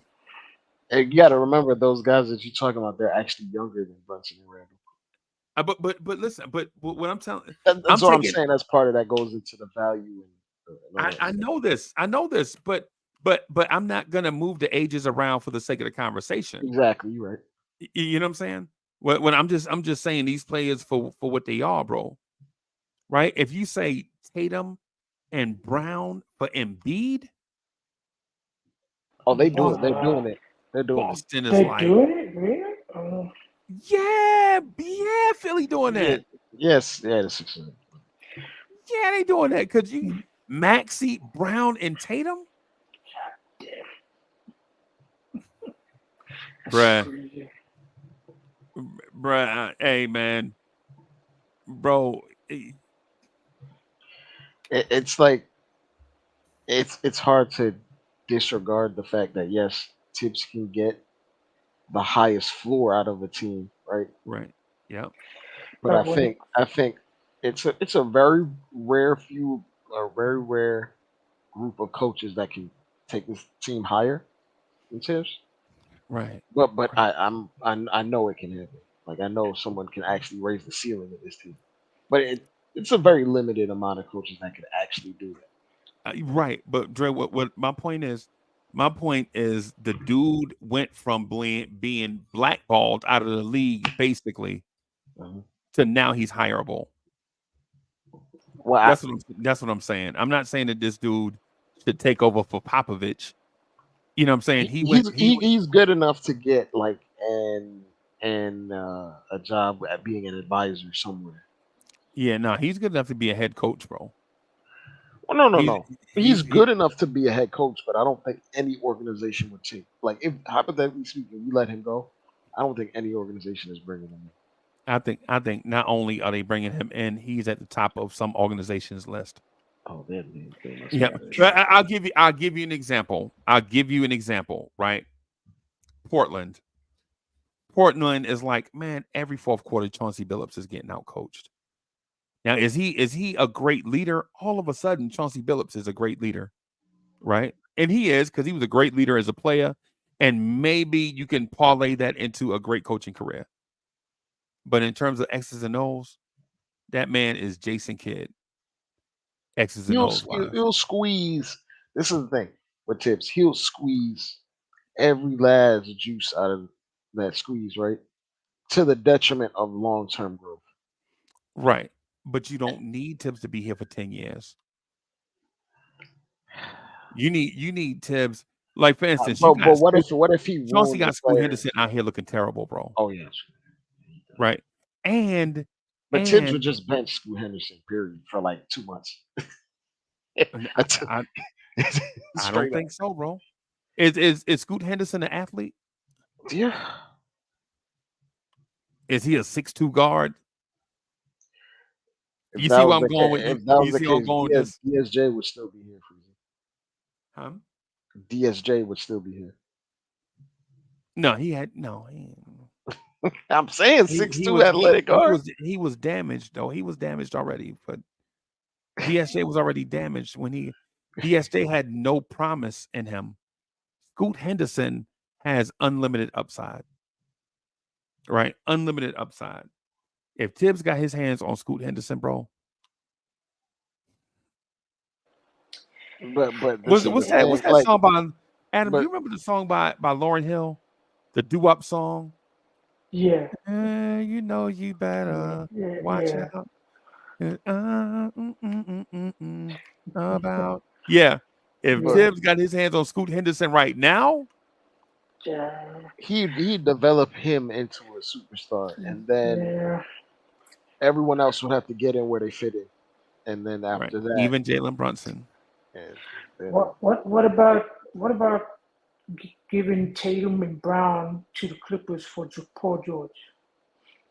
Can you imagine? why would Can you no? imagine? Can you imagine Tatum, Brown, and Kawhi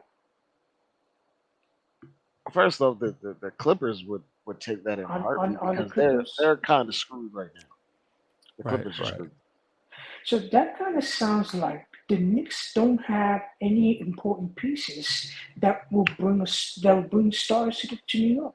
We don't have anybody's first choice. Let's just put it that way. Right. Exactly. But that's my point about hiring Tibbs, Other though. teams have pieces that teams would take, but the Knicks, when it comes to the Knicks, nobody doesn't want Grimes or RJ, to give us Devin Booker or Paul George. The Knicks don't have those type of pieces, favorites that other It, teams it, would take. I That's mean, what it sounds like. it's one of those things, but that's a Leon Rose problem because, for instance, Yeah. any other coach that's been as decorated as Tibbs would not take this Knicks job. Right. Tibbs But had to because take it. Tibbs was blackballed, he had Yeah. no other alternative. Yeah. And And for that reason, I'm telling you, that man would be at the top of the coaching list. Right? Yeah, give an example. I put Now it, that but now Freezy, that all the young yeah. coaches, now that all the young prodigies around the league have coaching jobs, right? If Dallas fires Jason Kidd, who are they gonna hire? Jamal Mosley? He's already got a job. But here's my Steven Silas? here's my thing, Freezy. If like you mentioned Scoot Henderson or a young developing team, Yeah. Yeah. the Oklahoma City Thunder would never hire a coach like Tom Thibodeau ever. Period. They would No, never. no, not him, not them. They look for a certain type of coach. They look for Someone they said always look for the Budenholzer. young. They always look for the young brainiac coach that's all and that's But you in remember church that on last coach Sundays. was the last coach before Dagnall was Billy the Donovan. Bulls coach, and he wasn't necessarily young or Yeah, and you brainiac. He remember the was coach just before him? yeah, Scott Brooks. former Knicks point guard Scott Yeah, Brooks. yeah, both of them.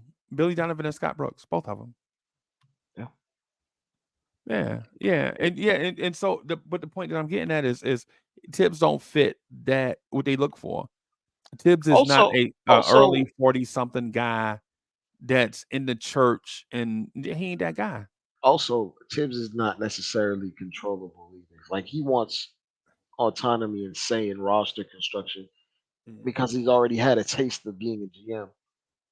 At this point, he's basically an assistant GM on the Knicks. Yeah, He's not going he's a general someplace where manager. Tibbs is yeah, a like general manager.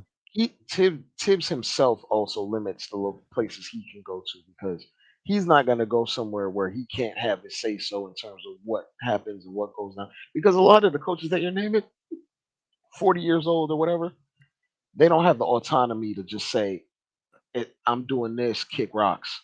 Right. But neither does Tibbs, bro. Tibbs says, "No, Tibbs has that in New York. no." But no. Listen to what I'm saying. He didn't have that when he got here. You know what I'm saying? As he came over to visit Dre's house, he went from being super polite to now when you go in the living room, he got his profile pulled up on your PS5. He brought man from the fifth floor. Yeah. That dude legit has his profile on Dre PS5, right? He comfortable. Bro, Very bro, comfortable you right got now. your profile on my game? Yeah, man, you was in the room sleep, man, and But then Dre like, who was that at the door? Oh, that's DoorDash, man. I just ordered some food. but here's the thing: when we first hired him, the rumors were that he was trying to trade damn near half the roster. Right. So he was bold, but he wasn't comfortable, but he was bold. But remember, he got ran out of Chicago for a reason, right? Yeah. He got ran out of Chicago because he walking up to the front office. Hey, you're gonna if I'm gonna be coaching, I want my kind of players.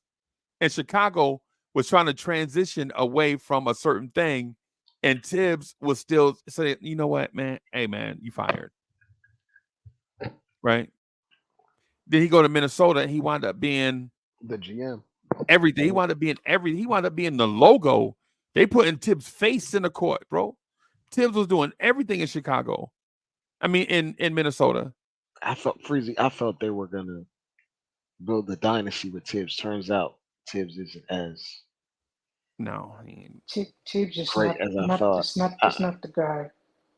Because with that young explosive talent, I was like, oh, they're definitely gonna turn it around now. And then all they needed was remember all those years. All they needed was a power forward. That's it. They were young. They were one young power forward away, and Tibbs got there and moved the young developing power forward to the bench and started Taj Gibson. you talking about Gorgie J? Yeah, yeah. He a center. Well, he's more of a traditional big. But he's So switchy. He's switchy, so he would have been interchangeable with Cat on defense. What's the two bigs they had? The Russian mafia guy at center. Pekovic? Yeah. The I think he was gone by the time Tibbs got there. No, he was still. I thought he was there when in the. Because I believe after they got Cat, they got rid of him. I thought he was okay. I believe that's what happened. Okay, but I could be wrong. But I believe. No, I might be. Because he was there with Rubio. They had like a little pick and roll battery together. Yeah, dude was what? I don't know if it's true, but the rumors was he was a Russian enforcer. In the off season, he coming to your job for the. He looked the part. That man is terrifying looking. Imagine somebody like that, look like that, but 7 feet. Yeah. 280. Yeah. That man looked like he'd have had about 40 wine bottles broke on his head. He could rob me with no weapon. No, just go ahead, bro. Like, hey, look, just give me your wallet. Okay, yeah. Go ahead, man. Just yeah. How many years does Tibbs still have on his contract for the Knicks? He expires. One and a half. No, I thought he expires. No, he got a 5-year deal. Oh God, three year and a half. Yeah, he got 5 years, 3 guaranteed. Freezie, that's too long. He's so in love with his job, he probably don't even check when the direct deposit hit. No, he don't even be spending it on nothing. He don't even be spending it on nothing, bro. Dudes like that, Fat Cat, bro. Y'all ain't never worked with fat cats before. like the dudes, the only time they eat is when there's food in the break room. Adam, you ain't never been, bro. When you know how you go to work and it's like everybody, like legit everybody at the like with me, our boss was prickly, right? The guy over the guy, like not my direct boss, but the guy over him was prickly, and nobody liked him. And so to keep the employees' morale up, we would do stuff like stop by the greatest donut place that has ever existed, Krispy Kreme. Oh, man. And get some Krispy Kreme donuts, bro. Oh, those donuts are the best. And yeah, like I legit go in every morning and just get 8 dozen Krispy Kreme donuts. And like the dude behind the and Rashawn behind the counter, it's a dude that I know. He was the manager of Krispy Kreme, right? Because we just be in there talking sports while he doing an order.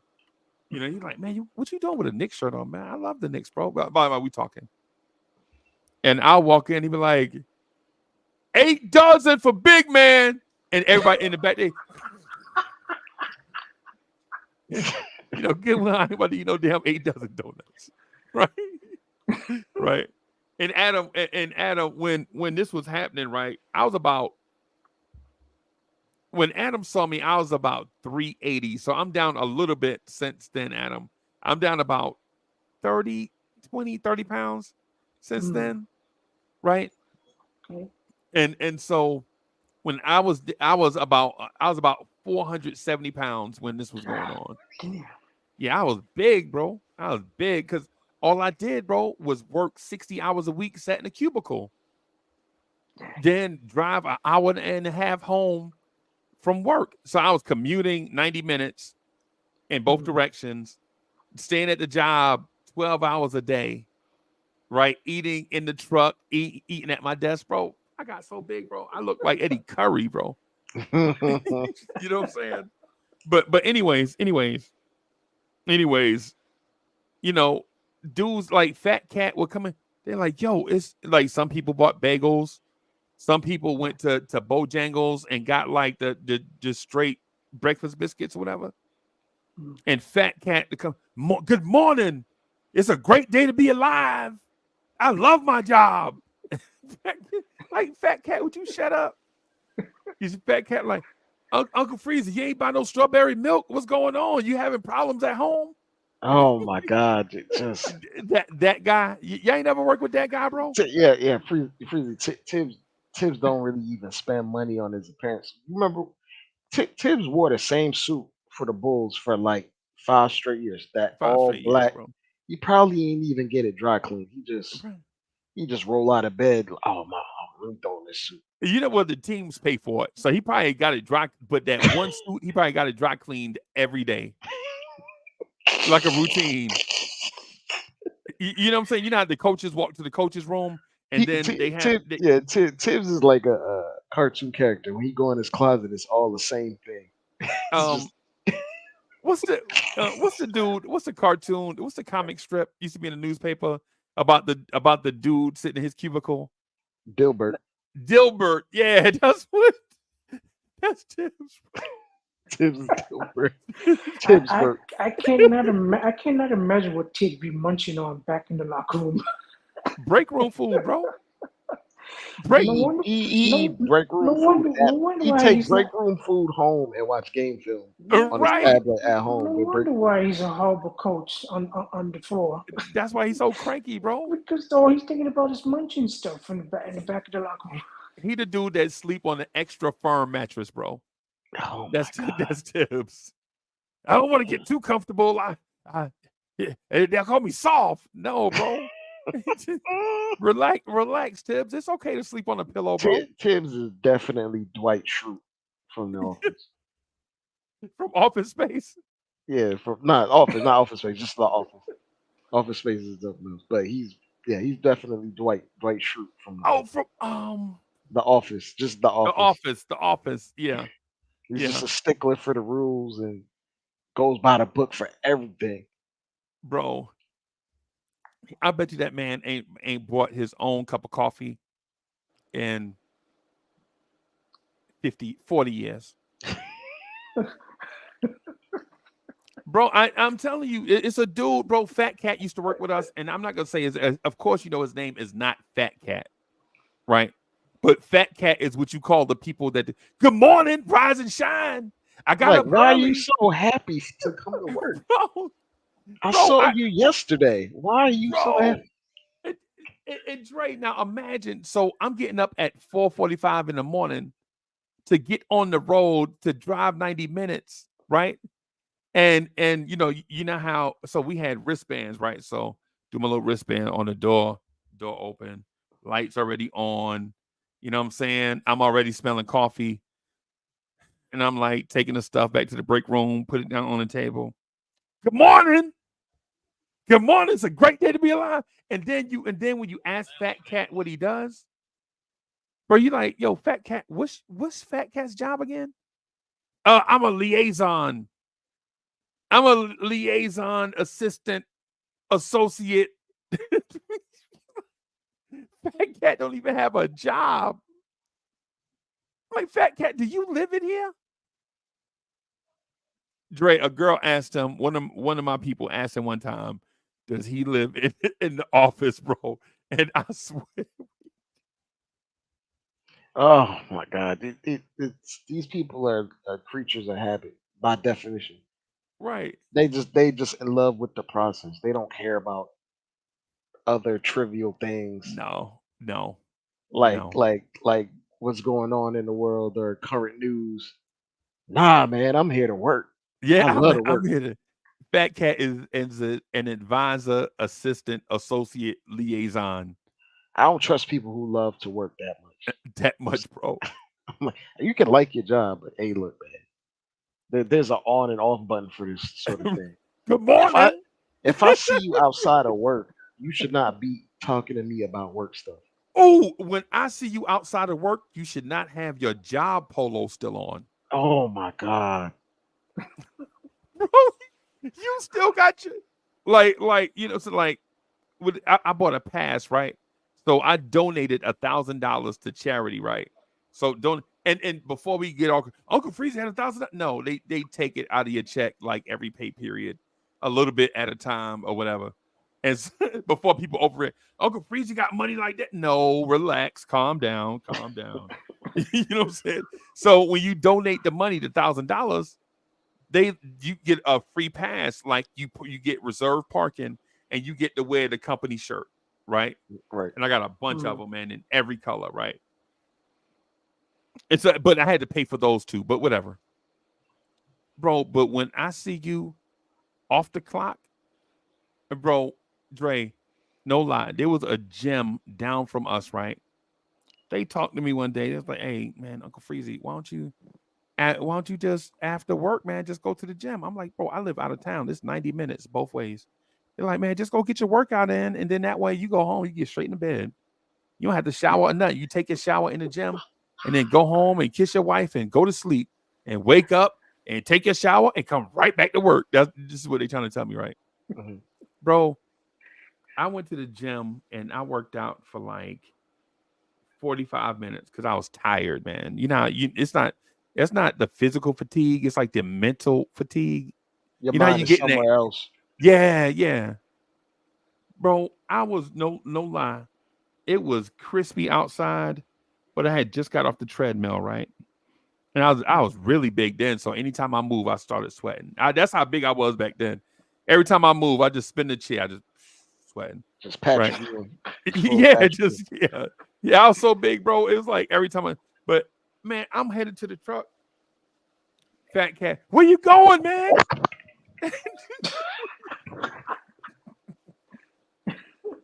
That's Tom Thibodeau, bro.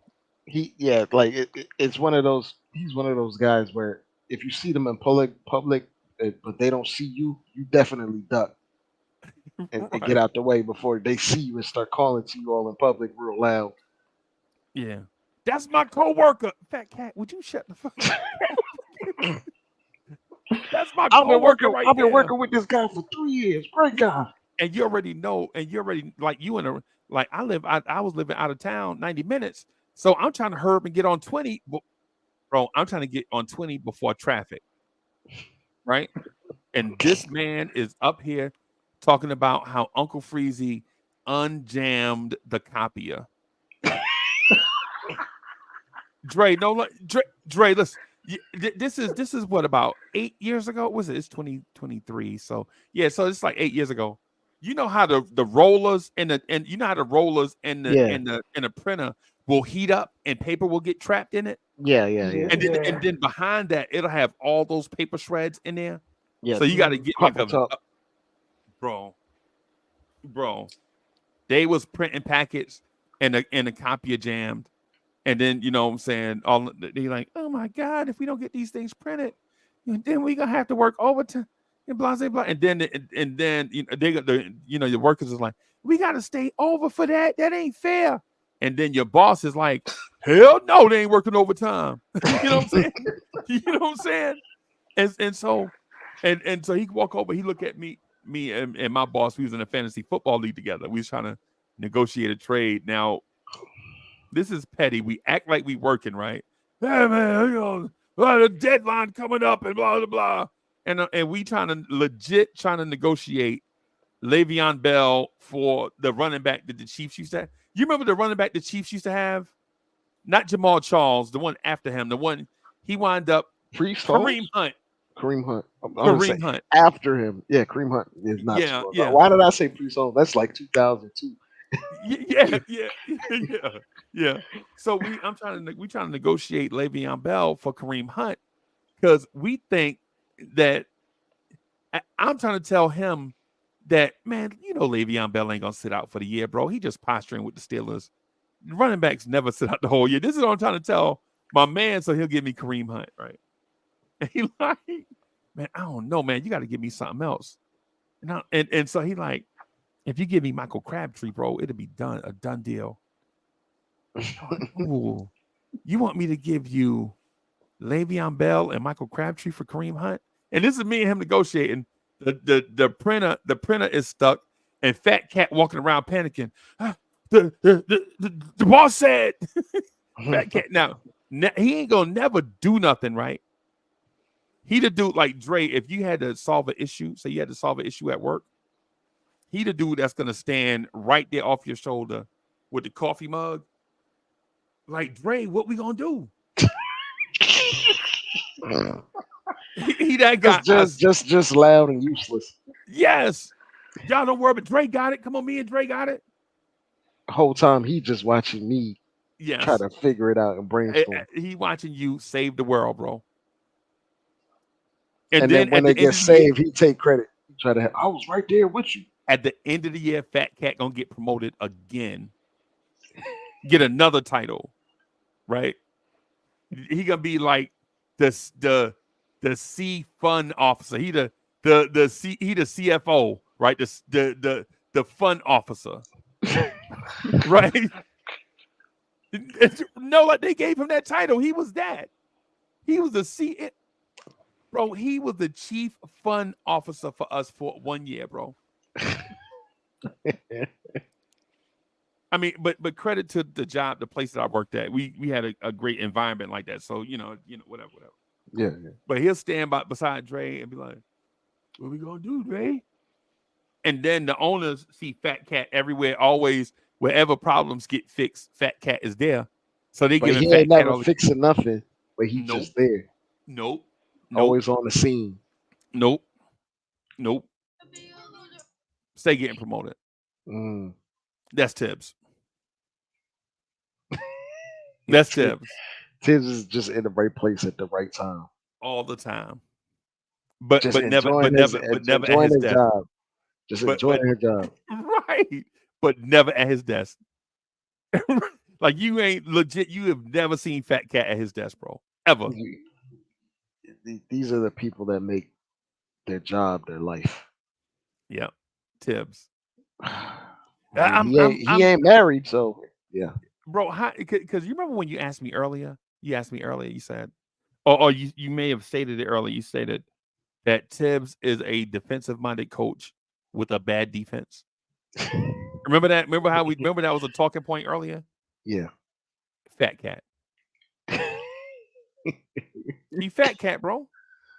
Oh man. Yeah, he Fat Cat, bro. I ain't even gonna lie to you. I don't ever think I've ever seen that man with jewelry on.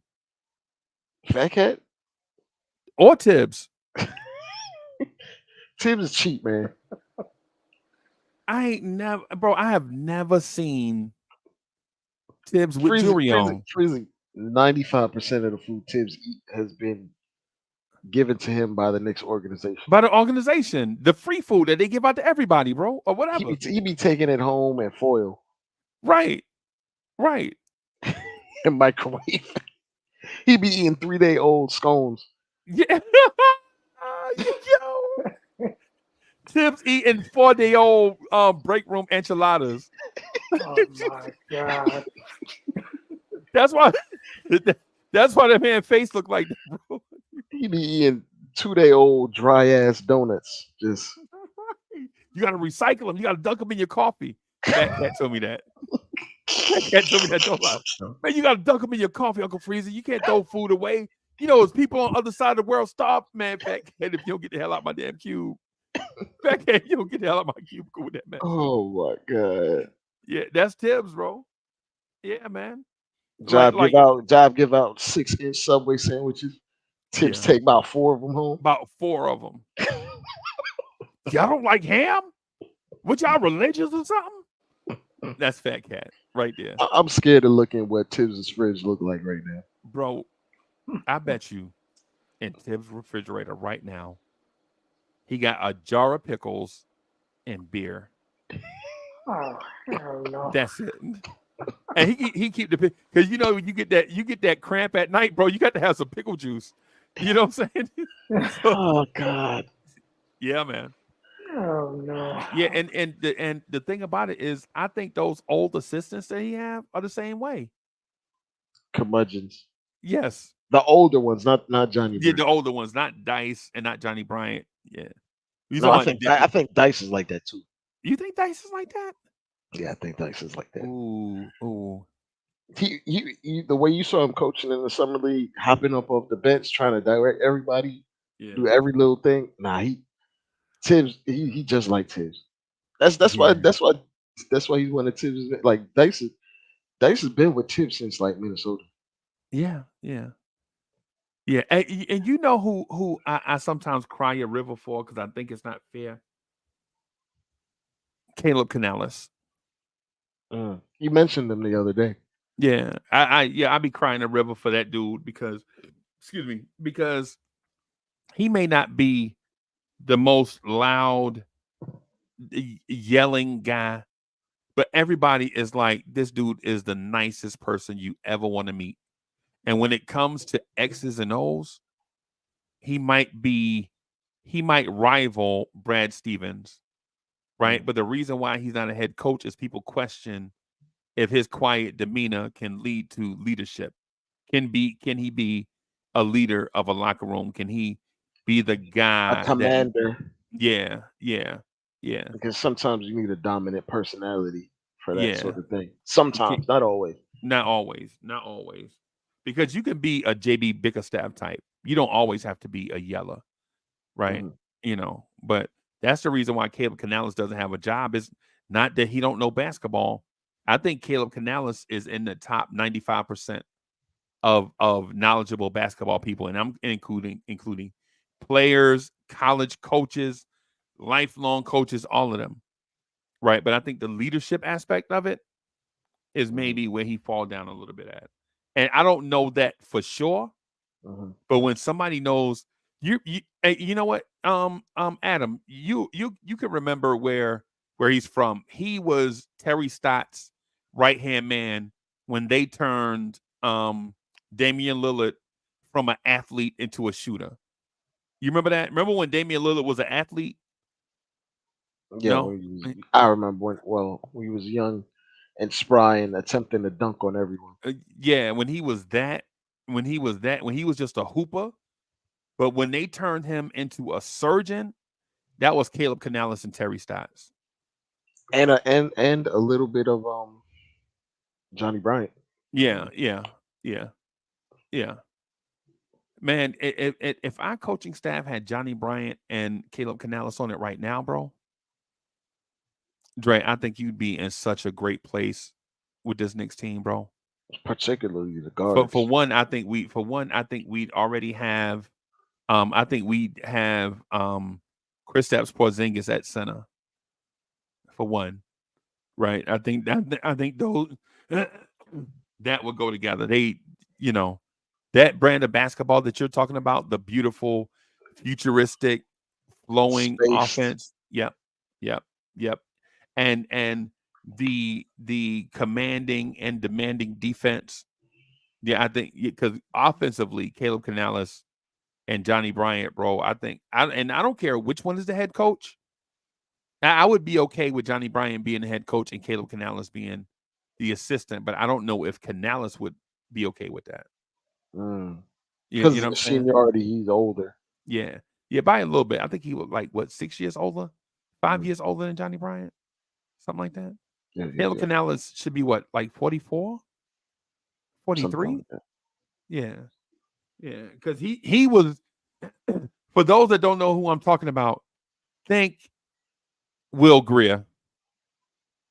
That's his name, right? The Utah coach. Yeah. Think think him when you think Caleb Canales. Except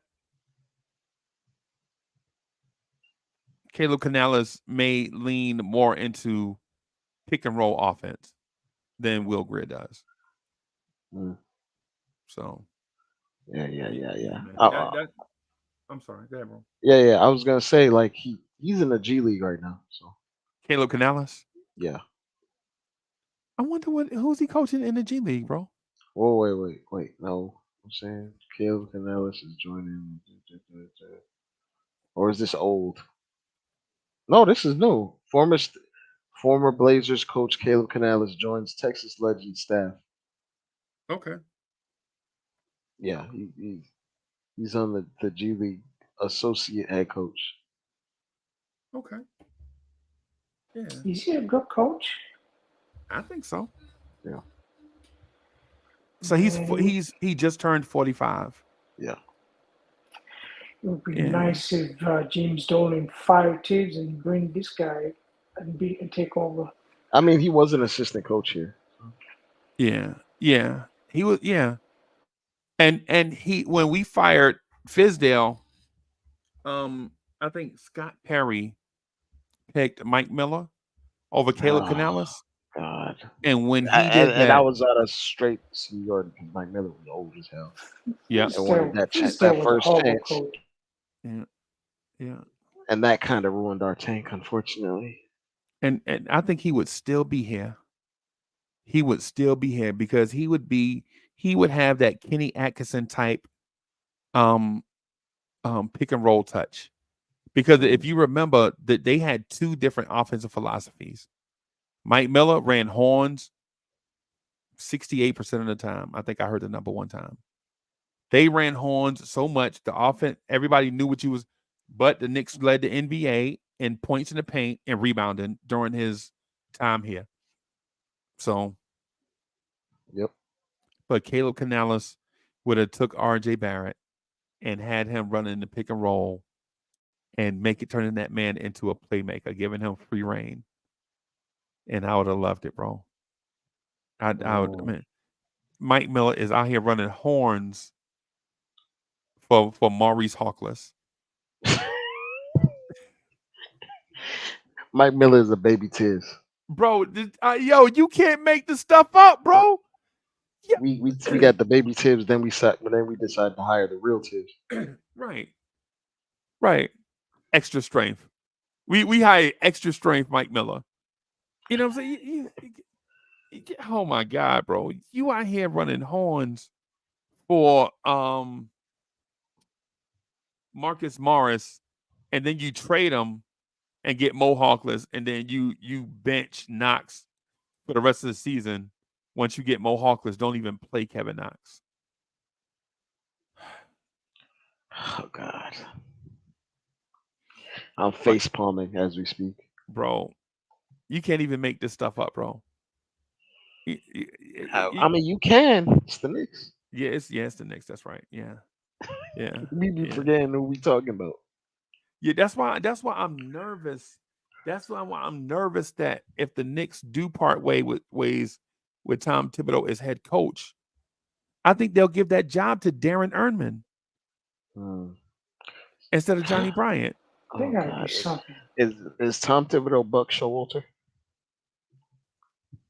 Yes. Yeah. Establish a culture, build a foundation, And move on. Yep. and then try to win after him. Yep.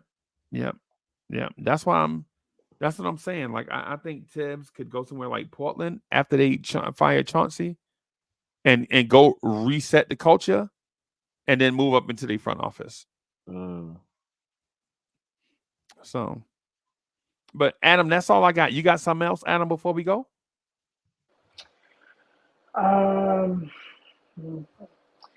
No, that's basically it. The Knicks Are the Rangers any good?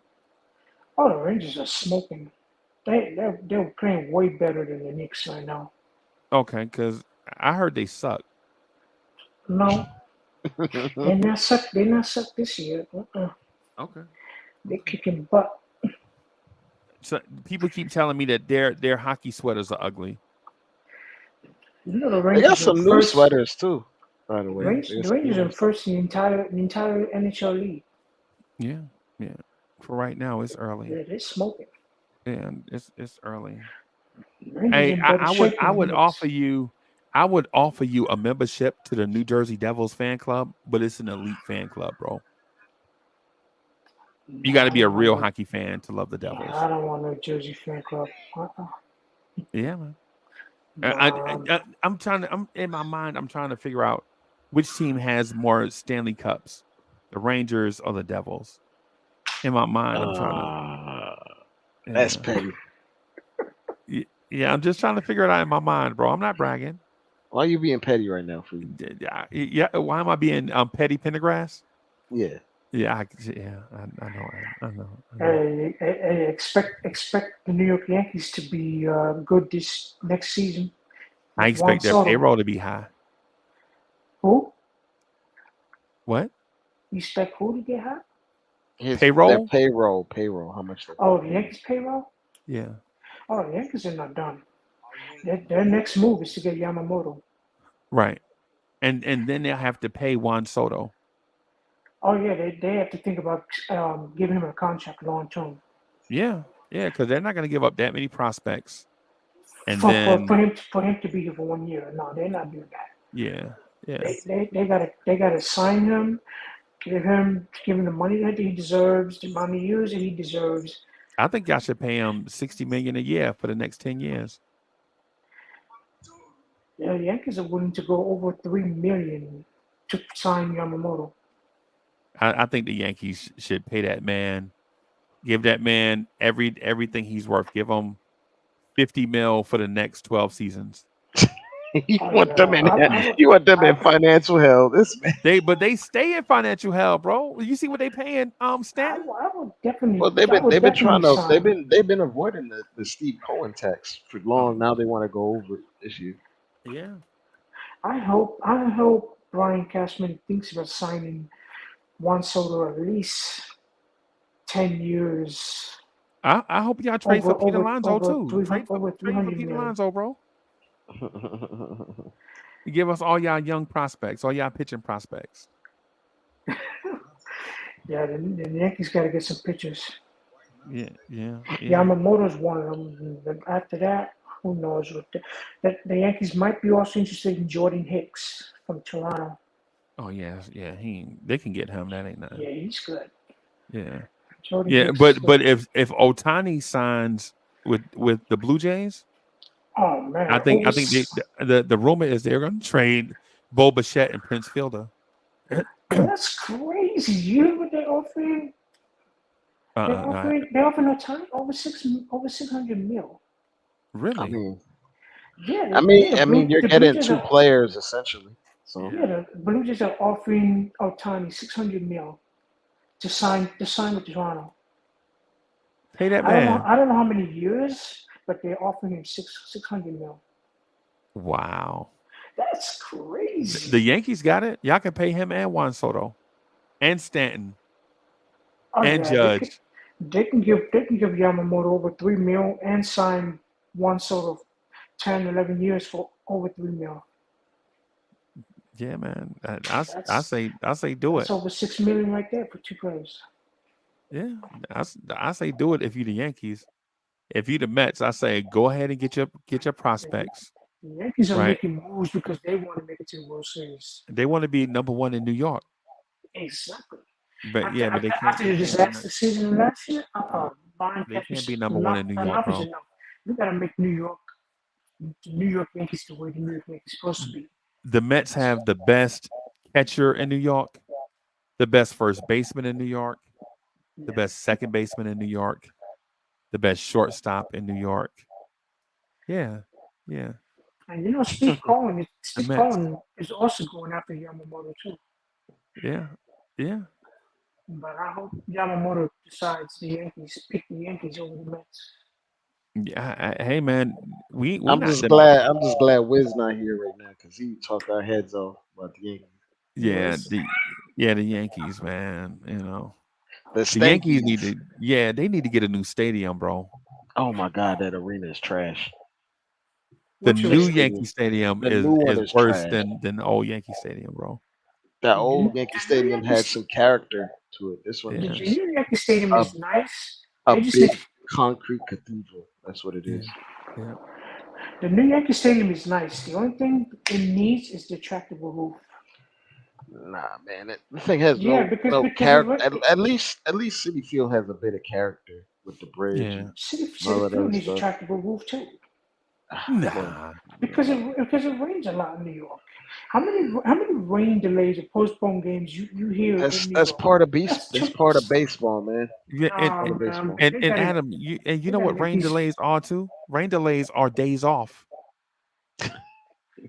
Players right? and fans Dre, want to watch. am I lying? No, it's It's a days fact. off, bro. It's a fact. Yeah, That's a bullpen day. Yeah, players and fans want to see a game, and the players want to play. right. I think they need to put tractable roofs on stadiums that don't have tractable roofs. Yeah, I'm not a fan of that, bro. Hey, Now for football, absolutely. For baseball, no. no, football you don't need tractable roofs because There's players can there's play too the there's right. too there's too many games in football. I mean, too little Football games in players, football where you need the roof because you can't reschedule the game in football. And You Adam can did in say, baseball. and you did say retractable roof, right? Okay, yes, which okay, means it opens and closes. okay. I'll meet you halfway on a retractable roof, but just a solid roof, No, absolutely not. that dome stuff is trash for me. Yeah, that I don't. Yeah, when you watch Tampa Bay, you're like, what is this? You ever been at Tropicana Field? Yes, Trash. I heard that Tampa Bay Rays are Now finally getting that place is a dump. I dumb. heard that they're getting a new stadium. No, that thing got shot down earlier this year, Adam. You Yeah. talking about them moving out of the Tampa Bay area? I think they talking about moving No. to I heard that the the Tampa Bay Rays president or something decided that they want to build a new stadium for the Tampa Bay Rays right. and knock down Tropicana's Field because that stadium is gotta go. I heard both, right? I heard they want to move from where they are because what happens is day games when you have day games there, it's a Oh, tough place to get there, so the crowd don't show up to like the second inning, right? yeah. And then when the game is over, it's tough getting out of there, and fans complain about that. So I think they're talking about moving location where the traffic moves freer and where you could get public transportation coming in there. And the roof in Tropicana Field is abysmal. Yeah, yeah. That's why they need a new stadium badly. I think the New York Rangers need a new stadium. I would love for the New York Rangers to have a new hockey arena. Yeah, I think they should move to Montana. Madison Square Garden is nice. But I think they need an upgrade, new Yeah. hockey arena. Yeah, I think the Rangers should just move to Montana, bro. With Phil The Jackson. tri-state, the tri-state area ain't big enough for us and the Rangers, bro. Really? Really, man. I mean, Montana? I don't know about Montana. or the Dakotas, one of them. If they don't like Montana, just move to the Dakotas. No, man, traveling to Ranger game? That's too Idaho. Or Charlotte. that's too far. Freezie, I'm a knockout, man. I'm Me too, holler man. at you. I'm gonna get out. I'm gonna go. I'm about to go fix me a nice and toasty Quentin Grimes Ooh. on some brioche. Panini Grimes? Yes, bro. Fried bread, bro. Wow, that On, sounds on, good. on some fried bread, man. Thank y'all for watching, everybody. I just had to vent. So if I got a little silly at the end, man, y'all pardon me, man. These losses kind of when these losses rack up, man, it puts you in a weird space. So thank you everybody for watching. Please subscribe to the channel. Hit the like button. Tell a friend. Share it on social media. Peace, everybody. Later, Freeze, later, Dre. Yeah. All right, y'all.